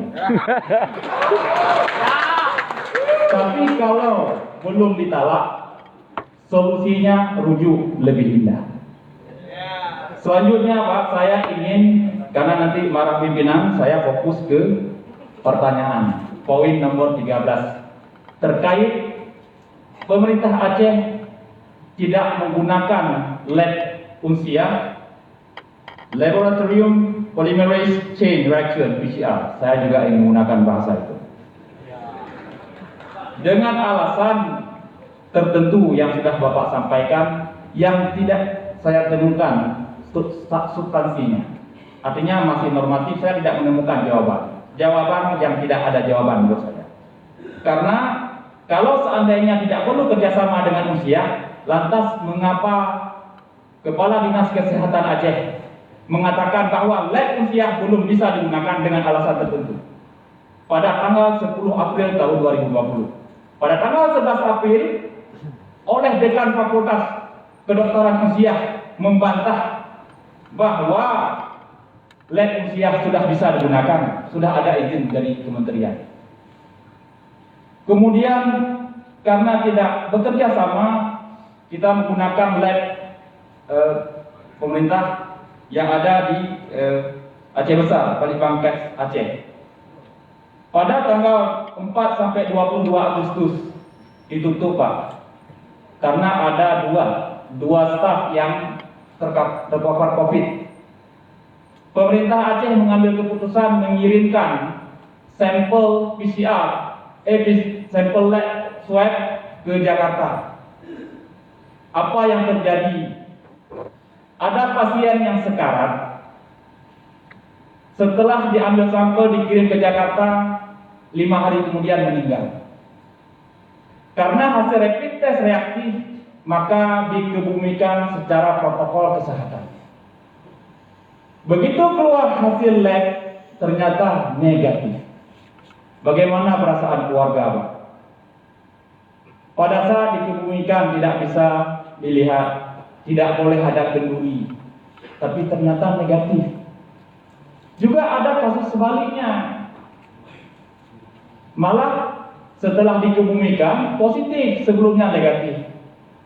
Ratusan mereka yang ikut tertular tapi tidak ada tracking, tidak ada testing. Itu akibat kesalahan fatal, tidak mau menggunakan lab usia.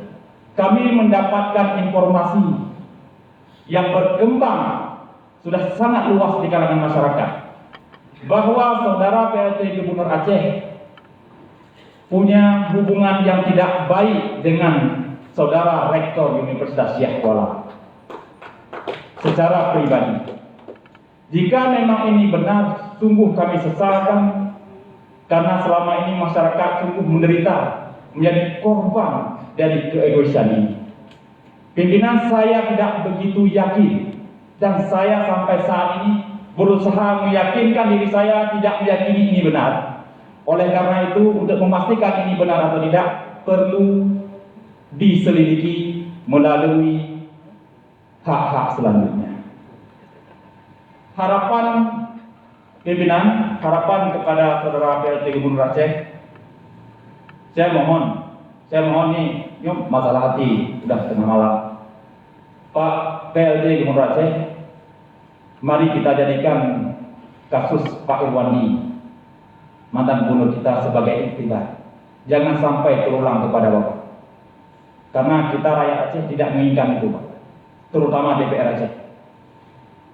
Dengan kondisi hari ini, solusinya cuma ada 2. Tidak ada lain. Saya sangat jujur menyampaikan ini. Yang pertama, eksekutif dan legislatif harmonis dan sinergis, bersama-sama memikirkan kesejahteraan rakyat Aceh. Yang kedua,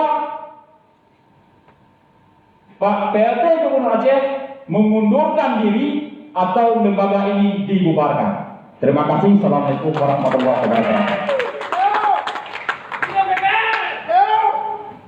Pimpinan, Muslimin. Assalamualaikum warahmatullahi wabarakatuh. Alhamdulillah, terima kasih pimpinan atas kesempatan kepada saya. Izin Pak PLT Gubernur Aceh, nama saya Muslim Samsudin, Dapil 5 Aceh Paraluk Semawi, dari Partai Sira, fraksi Partai Aceh. Yang terhormat Bapak PLT Gubernur Aceh beserta seluruh jajaran pimpinan DPR Aceh, seluruh rekan-rekan para anggota DPR, Bapak Ibu sekalian, para undangan, insan pers, dan hadirin yang hadir dalam ruangan yang terhormat ini. Yang pertama, mungkin sangat terurai dari rekan-rekan yang sudah menyampaikan dari jawaban pertama sampai dengan jawaban ke-13. Tapi sebelumnya, saya ingin mengapresiasi Pak PLT atas kesediaan kehadiran pada malam yang berbahagia ini. kita sudah lama menginginkan bahwa ini terjadi di gedung terhormat ini untuk memikirkan bagaimana konsep membangun Aceh, bukan membangun kelompok. Dan juga apresiasi saya pada malam yang berbahagia ini kepada Ayahanda Bapak Dalimi, Kanda Hendra Budian. Dua orang ini yang menjadi sebenarnya jadi penghubung legislatif dengan eksekutif, tapi belum terwujud. Mungkin usaha-usaha yang telah dilakukan belum terpenuhi keinginan daripada beliau-beliau. Terima kasih hari ini atas kehadiran, karena kebiasaan kami Pak PLT, kami dihadiri dua pimpinan di depan. Malam ini kebanggaan yang luar biasa. Apresiasi, terima kasih. Yang pertama, saya ingin mengupas sedikit Pak PLT pada jawaban poin ketiga pertanyaan interpelasi kami, dan saya salah seorang yang menandatangani interpelasi pada malam yang berbahagia ini. Yang pertama menyangkut dengan Instruksi Presiden nomor 4 tahun 2020 tentang refocusing. Apa yang disampaikan oleh Ayahanda Bapak Ali Basrah tadi, bahwa satu persatu sudah dijelaskan bahwa tanggal 6 kami rapat banggar dengan tim TAPA itu hanya permainan tim TAPA. Kenapa saya mengatakan permainan? Dalam pertemuan pembahasan anggaran 1,7 miliar itu, Bapak Sekda mengatakan bahwa ini masih perencanaan. Padahal yang kami tahu sebagaimana disampaikan oleh Ayahanda kami tadi, bahwa 1 minggu sebelum rapat bersama TAPA dengan kami tim Banggar, itu sudah ada laporan refocusing anggaran Aceh ke Kemendagri. Inilah yang menjadi dasar permasalahan utama di eksekutif dan legislatif. Dari impres tersebut, selanjutnya lahir SKP Kementerian Dalam Negeri dan Kementerian Keuangan tentang penjabaran dan sebagainya. Ini juga sudah menjadi panutan utama daripada pemerintah Aceh. Padahal ada luang dari poin-poin dan pasal-pasal yang terurai dalam SKB bersama itu, bahwa DPRD punya hak dalam pengawasan. Maka ketika punya hak dalam pengawasan, ada laporan dari eksekutif kepada legislatif. Tapi ini tidak diwujudkan Pak PLT. Maka saya menyimpulkan dari poin pertama ini adalah ada lingkaran setan yang mengelilingi Bapak PLT, sehingga komunikasi eksekutif legislatif terjadi malapetaka sebagaimana terjadi interpelasi malam ini. Ini menjadi pelajaran Bapak PLT yang terhormat.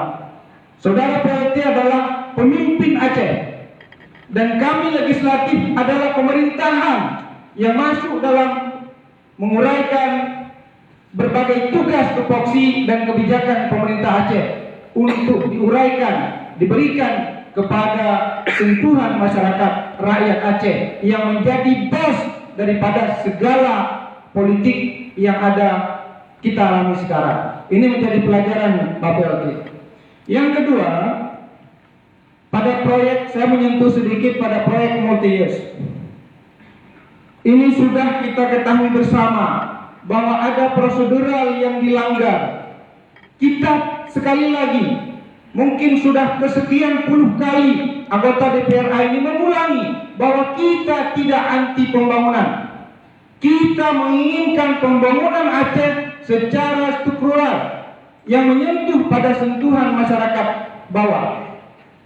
Tidak ada niat sedikit pun dari kami untuk menggagalkan pembangunan Aceh Pak PLT. Tetapi ada prosedural yang dilanggar. Mari kita perbaiki. Kami tidak mau menyalahkan siapapun lagi, tetapi menginginkan bahwa ini wajib kita perbaiki demi kemakmuran, demi pembangunan Aceh yang tersentuh pada titik sasaran. Itu yang menjadi harapan. Kemudian menjadi satu pertanyaan singkat sekali Pak PLT. Dengan yang kejadian selama ini menyangkut dengan multi-years, Saudara PLT beserta seluruh jajaran membangun image bahwa kami di legislatif ini menggagalkan pembangunan multi-years. Ini menjadi perhatian. Dan ini menjadi permasalahan baru di Aceh. Dengan membenturkan anak bangsa, sesama anak bangsa, ini adalah malapetaka baru Pak PLT.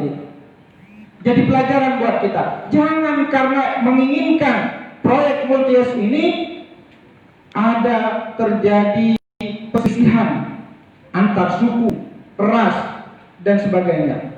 Tapi mari kita satukan kembali. Malam ini dengan itikat baik hadir Bapak PLT, maka bangun komunikasi kembali. Mari kita rajuk. Apa yang salah kita perbaiki, apa yang sudah betul kita lanjutkan, apa yang belum kita lakukan mari kita laksanakan secara bersama Bapak PLT.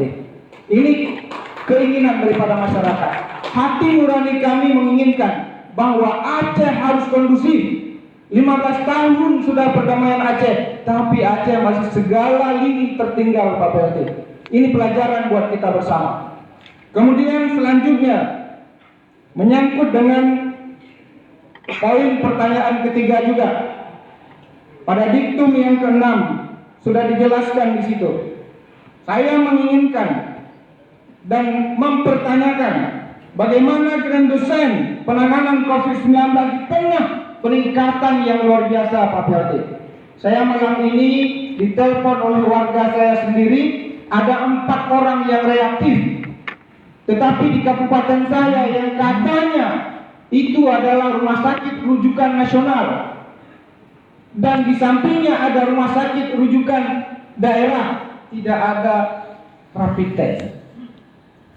Ini luar biasa dengan angka yang begitu besar, baik di APBA, APBK, tapi rapid test untuk masyarakat miskin tidak ada. Sehingga harus dirujuk malam ini 4 orang Pak PLT. Kalau bukan reaktif saya yang jemput. Tapi karena reaktif, kita punya keluarga. Maka mengharapkan ini juga pelajaran buat kita. Kita ngomong ke media bahwa anggaran 2,5 triliun hasil refocusing untuk penanganan COVID. Tapi nyatanya masyarakat awam harus membayar hanya untuk rapid test. Karena di rumah sakit pemerintah kosong. Ini perhatian buat kita. Saya Komisi 5 Bapak PLT. Pertanyaannya, bagaimana dosen ke depan dari hari ini Pak PLT? Dengan per hari hampir 100 orang positif, bagaimana dosen kita? Bagaimana peningkatan ekonomi masyarakat yang sekarang sudah runtuh total? Dengan angka tadi jejaring sosial, angka peningkatan sosial yang begitu besar dianggarkan dengan hasil dana refocusing, tapi penyalurannya sampai titik ini masih nihil Pak PLT. Ini mohon penjelasan dan ini perlu dipertegas dalam jawaban yang selanjutnya. Mungkin demikian pimpinan, saran saya, apa yang terjadi selama ini menjadi pelajaran buat kita semua. Yang salah, sebagaimana saya sampaikan tadi, mari kita cari titik apa yang salah, kita cari solusi. Kemudian apa yang sudah benar, mari kita lanjutkan secara bersama. Rakyat Aceh membutuhkan tokoh-tokoh Aceh, pimpinan-pimpinan Aceh bersatu merajut kembali pembangunan yang sudah tertinggal lebih kurang 15 tahun. Demikian Pak PLT, terima kasih pimpinan. Wabillahi taufiq wal hidayah. Wassalamualaikum warahmatullahi wabarakatuh. Pimpinan. Terima kasih Pak. Saya sedikit. Podium dan habis itu kita akhiri. Oke. Silakan. Baik, terima kasih. Assalamualaikum warahmatullahi wabarakatuh. Alhamdulillah, puji kepada Allah, salawat kepada Rasulullah.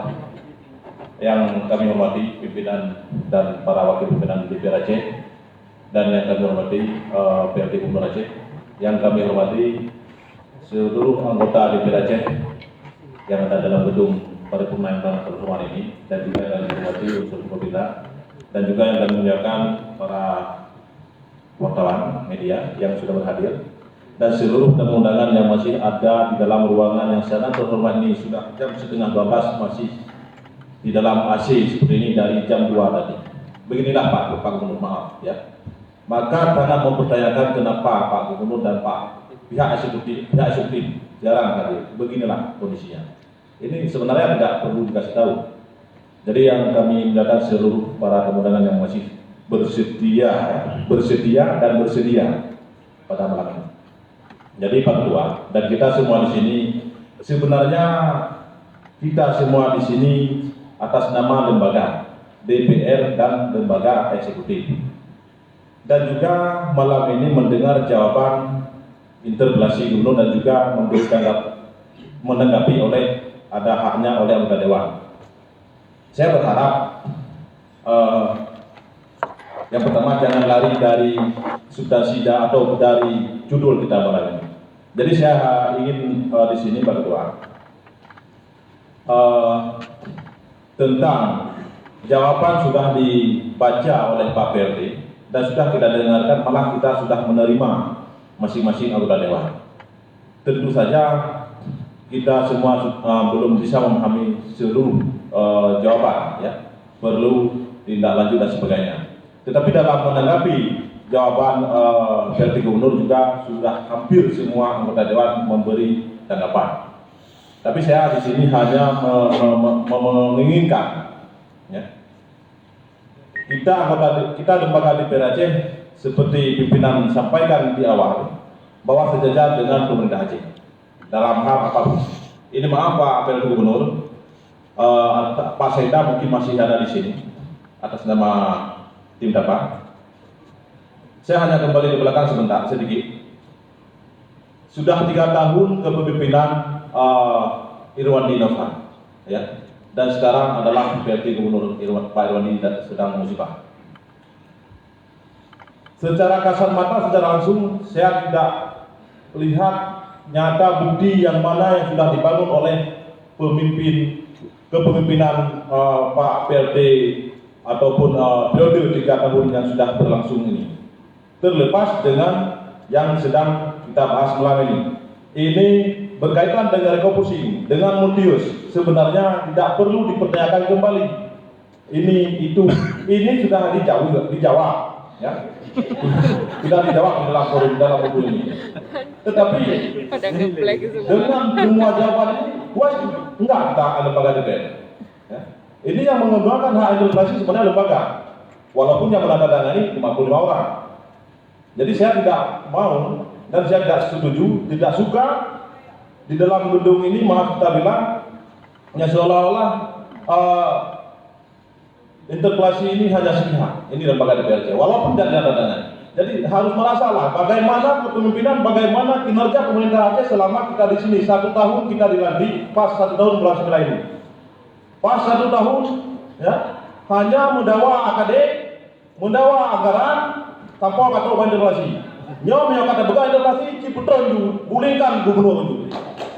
Nyom maaf Pak. Maaf kita interpelasi. Kita lembaga DPR Aceh punya hak juga. Kita sudah diminabobokan oleh eksekutif selama setahun. Paling sudah dipaparkan semua oleh anggota Dewan ini, sudah dipaparkan. Ada narik komisi dari 1,7, 2,6, dan Jakarta mendemu 2,5 talon. Ya, Multius. Awal saya juga salah satu anggota Dewan periode lama. Pada awalnya saya di Komisi 6 dipimpin oleh Iskandar Daud, yang saya jadikan guru saya masa DPR. Fraksi Demokrat, beliau nggak ada lagi di sini. Ya, Iskandar Daud Melabu. Akhir tahun saya masuk Komisi 4. Berkaitan dengan Multius sudah dipaparkan oleh Pak Rahman tadi, ditambahkan oleh kawan-kawan. Jadi apalagi yang dipertanyakan di Multius jelas melanggar prosedur yang hadir. Kalau bahasa ke pemerintah pendatang gelap. Nyo memang ini aja lah. Sehingga sampai paling orangnya oleh Multius. Putra yang kesana. Berani juga ditayangkan dan berani ditender. Ya. Jadi malam ini kalau memang kita sudah menggunakan hak interpelasi, jangan hanya di interpelasi. Saya harap begitu. Ini baru ada maruah lagi lembaga, ya, lembaga DPR Aceh.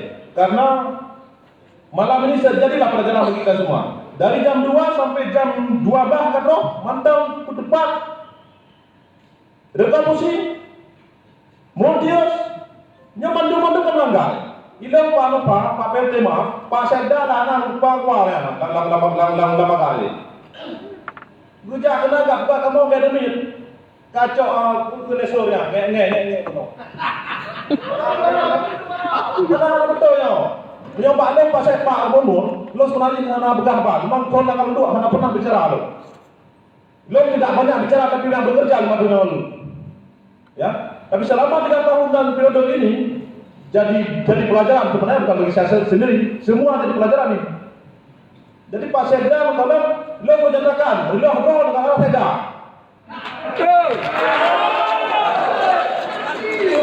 Tetapi malamnya DPR Aceh, lembaga DPR Aceh sudah menggunakan hak interpelasinya.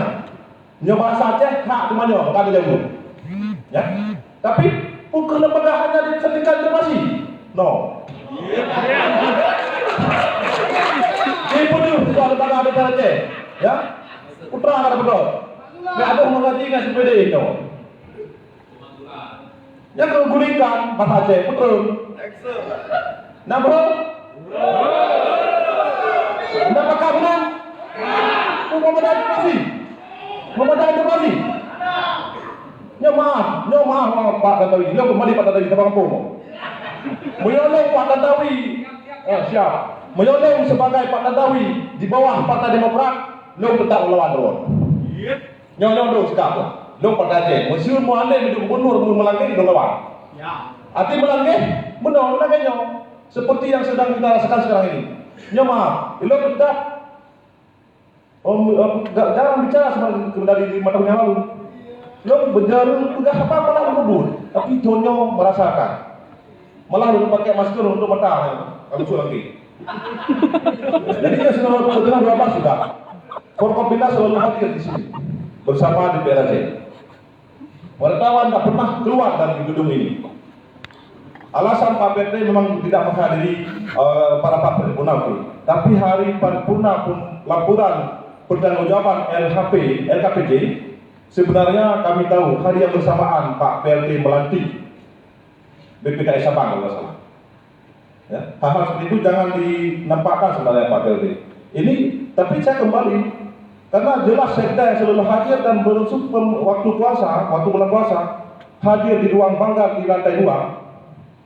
Surat finaliser nanti penyok nge itu kemauan. Lo mudah lawangan Pak PT. Lo mudah lo tak jalan lagi lo penyok.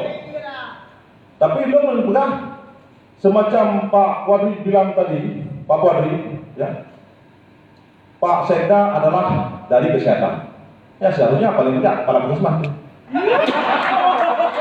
Pakai Sekda, ada hujah PT. Di DPR disalahkan PLT, di lapangan disalahkan PLT, Ikamo DPR juga disalahkan dengan rekomposisi 2020. Ini bukan masalah pikir. Saya nggak ikut ke Jakarta kemarin. Bentar lagi. Saya nggak ikut Jakarta kemarin.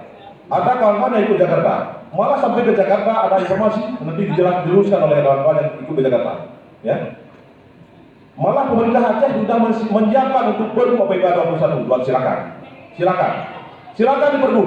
Kami bukan berpikir sebenarnya. Ya. Alasan deadlock pembahasan tak pernah.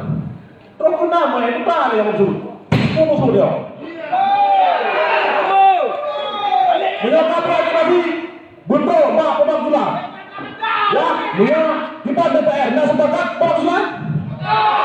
Lembaga media. Janganlah dewan yang menjalankan kembali menjalankan kinerja seperti kita kena pegah bangga bila kena budaya bangun tu. Kena pegah bangga dalam videonya, pegah bang raya. Tapi Pak PLT mohon maaf. Saya sebenarnya dari tadi pagi diam. Tapi ini kita jam 12 beginilah masih. Sebenarnya dua lembaga ini seperti suami dan istri seperti yang sampaikan oleh rekan-rekan tadi. Tidak akan begini. Itu udah salah cok non, non cok. Pakai lembaga yang malah. Pakai apa kali ini? Hendra Budian, Bang Safar, 70 sekian bayi. Pengalaman Pak PLT yang kau itu, belum periode pertama dan yang kedua, insya Allah. Dan sana juga yang begini-beginian, malah sejarah mengatakan sekarang paling rendah selama kepemerintahan PLT gubernurnya udah dikontrol di lapangan. Anak jakron dengan pak rekan-rekan ataupun masyarakat. Kami bukan membencinya kepada seorang Nofriansyah sebenarnya. Tetapi inilah sekda. Sekda ini seharusnya memfasilitasi dua lembaga supaya Aceh ini lebih hebat. Saya juga ikut kemarin diundang oleh Kodam di beberapa Agustus juga bicara di situ. Jadi mohon maaf Ketua, saya mengharapkan supaya sakit dulu meja. Supaya hak interpelasi ini sudah kita, ini bukan mau menyalahkan PLT Gubernur. Ya. Kalau hanya diinterpelasi, sudah menjadi hal yang malam. Jadi kalau memang interpelasi sudah kita baca dan ini harus kalau urusan nanti kita rampungkan pendapat ataupun pandangan ataupun tanggapan kita di DPR, apakah di skor lain sedang dan pimpinan yang memutuskan. Tetapi saya berharap interpelasi ini ditingkatkan ke tahap selanjutnya, yaitu pembangkulan. Ya, baik baik dari Jakarta, teman-teman. Doa dulu. Baik dari PJ dari Jakarta, kalau kita mau dokter Geni Molin, yo kami berhasil pegang, yo kain hap, kain dia berhasil. Jadi menurut saya Pak Ferdi mohon maaf, saya tidak pernah arogan, saya sangat sopan dikenal. Bah juga bu oleh dia. Ya. Tapi malam ini karena memang kami selalu mengikuti rapat-rapat masuk pembahasan 2021 yang sudah dipaparkan di sini, menurut saya jawaban ini jauh dari kebenaran. Ya. Jadi kita Pak pimpinan dan kita semua anggota di sini nggak bicara Partai Aceh, nggak bicara Demokrat, nggak bicara Golkar sebenarnya sini. Bicara lembaga DPR Aceh. Saya selalu dalam instruksi kapanpun selalu membawa nama lembaga. Tapi kenapa ini menampakkan karena partai nggak bisa sebenarnya. Beginilah Aceh. Inilah nggak mungkin bisa diperpanjangkan lagi. Saya Pak Ketua dan kita semua, saya berharap interpelasi ini kita sudah paripurnakan kemarin dan malam ini Pak Ferdi sudah menjawab tentang jawaban, walaupun tidak kita bacakan semua tapi sudah mendengar dari Ferdi sendiri membaca. Saya berharap kita semua dan saya sendiri jangan hanya di tingkat interpelasi.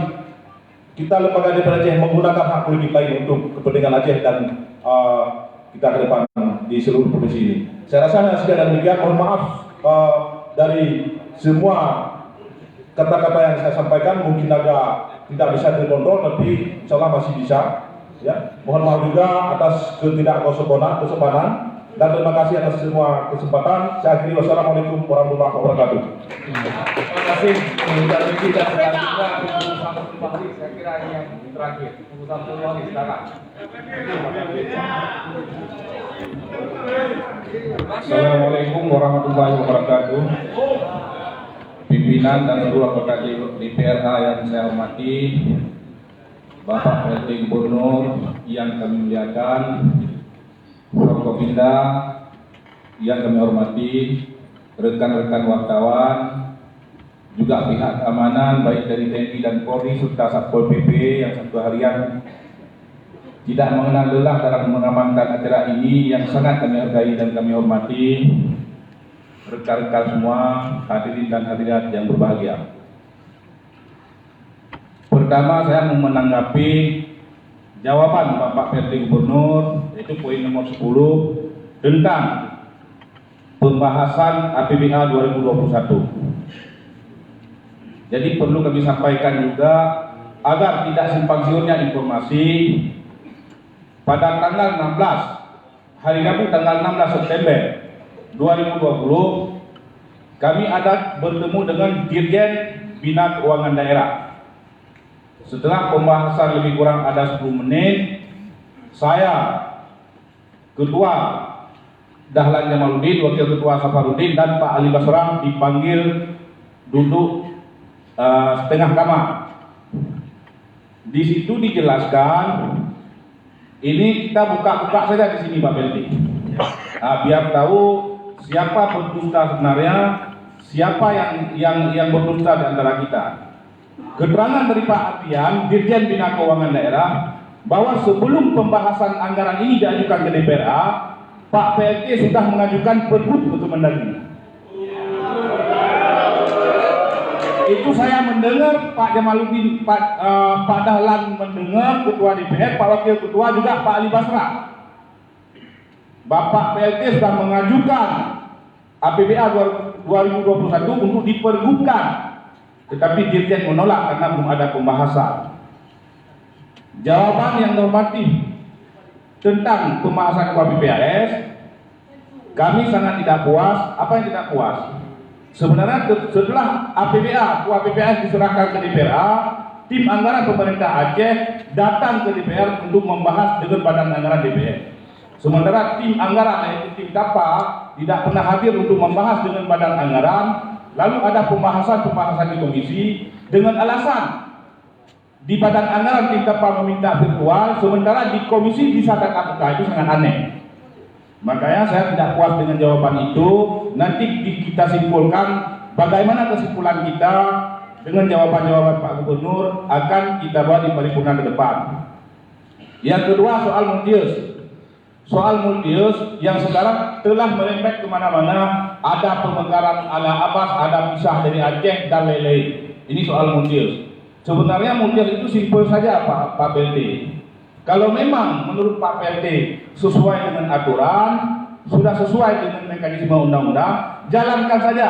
Tidak perlu ada demo-demo, tidak perlu ada pemekaran, tidak perlu hal-hal lain yang nanti kalau ini diteruskan akan saya pastikan mengganggu stabilitas nasional. Karena nanti akan timbul kelompok-kelompok lain yang menuntut lain. Saya khawatir nanti ini ada anak-anak korban konflik yang bangun lagi menuntut Aceh merdeka. Bagaimana? Siapa yang bertanggung jawab? Saya tidak yakin kita bisa halang aksi-aksi mereka kalau ini terus kita biarkan. Mereka sekarang ada isu yang beredar. Kenapa kita pisah Aceh belah dua? Kita minta pemekaran dari Republik Indonesia. Padahal kita sudah 15 tahun menjaga damai ini dengan sangat lelah, dengan sangat capek. Kita tidak ingin Aceh terganggu, Aceh konflik lagi gara-gara isu multius. Kalau memang Pak PLT sudah sesuai dengan aturan, tidak usah lagi bawa masa, tidak usah demo-demo, lanjutkan saja multius itu. Kami tetap dengan sikap kami. Tetapi kalau kami dianggap anti pembangunan, coba batalkan multius ini, ajukan di 2021. Dimultiuskan ke 2022 2 tahun. Apakah DPR sepakat anti pembangunan atau tidak? Di situ kita buktikan.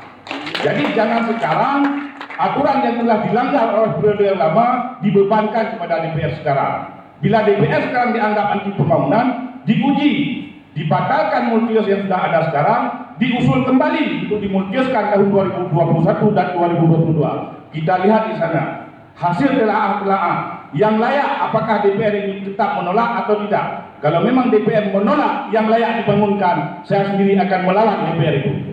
Tetapi kalau memang tidak layak tetap dipaksakan untuk dikerjakan, saya juga akan melawan siapapun. Di sini semua kita berkata demi rakyat. Semua kita hari ini memperjuangkan aspirasi masyarakat. Kita harus lihat kondisi saat ini adalah mana yang terpenting antara yang penting. Itu saja. Kalau bisa Pak Ketua, ini jawaban gubernur sudah habis kita tanggapi. Untuk mempersingkat waktu, jangan lewat rapat ini jam 12, karena besok masih ada kegiatan lain kita dengan keluarga masing-masing. Hanya ini yang dapat saya sampaikan. Mohon maaf atas kekurangan. Terima kasih atas kehadiran Pak PLT hari ini dari sore sampai malam. Billahi taufiq wal hidayah. Assalamualaikum warahmatullahi wabarakatuh. Terima kasih. Sidang Dewan yang terhormat, selanjutnya sesuai ketentuan pasal 108 ayat 4 disebutkan pandangan DPR Aceh atas penjelasan Kepala Pemerintah Aceh ditetapkan dalam rapat paripurna dan disampaikan secara tertulis kepada Kepala Pemerintah Aceh untuk menyiapkan pandangan tertulis DPR Aceh dan keputusan DPR Aceh terhadap jawaban interpelasi DPR Aceh yang disampaikan oleh Saudara PLT Gubernur Aceh. Saya bertanya kepada forum sidang yang terhormat, apakah sidang kita skor untuk kita lanjutkan pada hari Selasa atau pada hari Rabu? Selasa atau Rabu? Selasa. Setuju sidang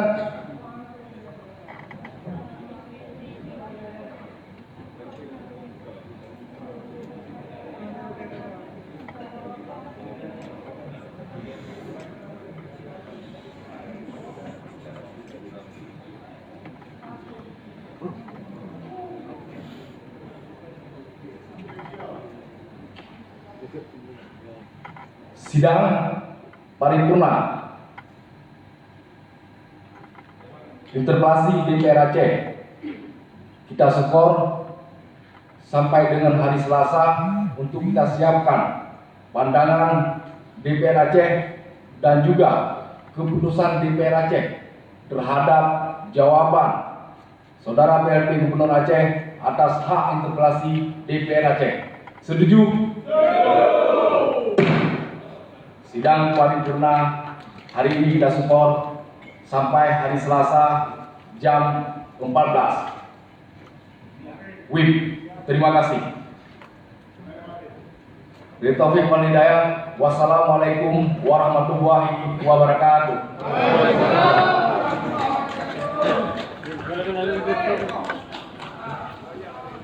Bang, siapa betul bang? Siapa? Alhamdulillah kah selesai.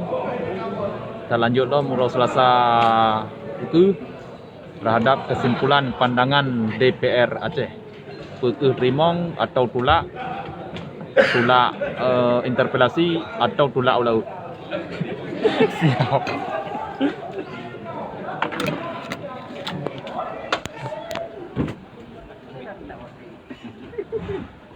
Kaya juga ya, kaya juga. Oh. Ini Rahmat. Kaya Rahmat. Alah, lama orangnya belajar itu.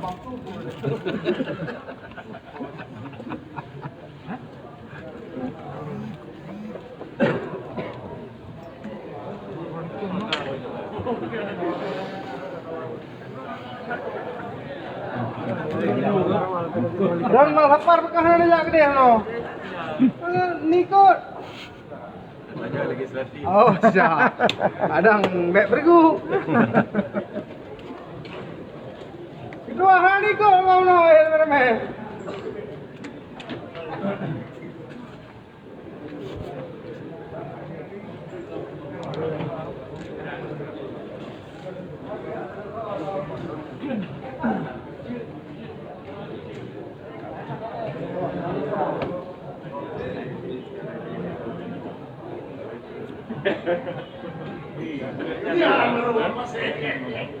Kamu pasien bayang ya.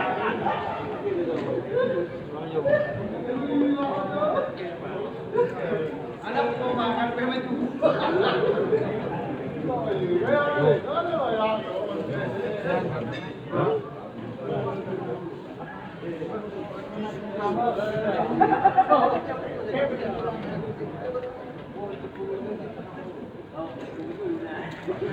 Terima kasih kepada rakan-rakan yang sudah bergabung untuk siaran langsung malamnya. Kita cukupkan nonton. Assalamualaikum warahmatullahi wabarakatuh.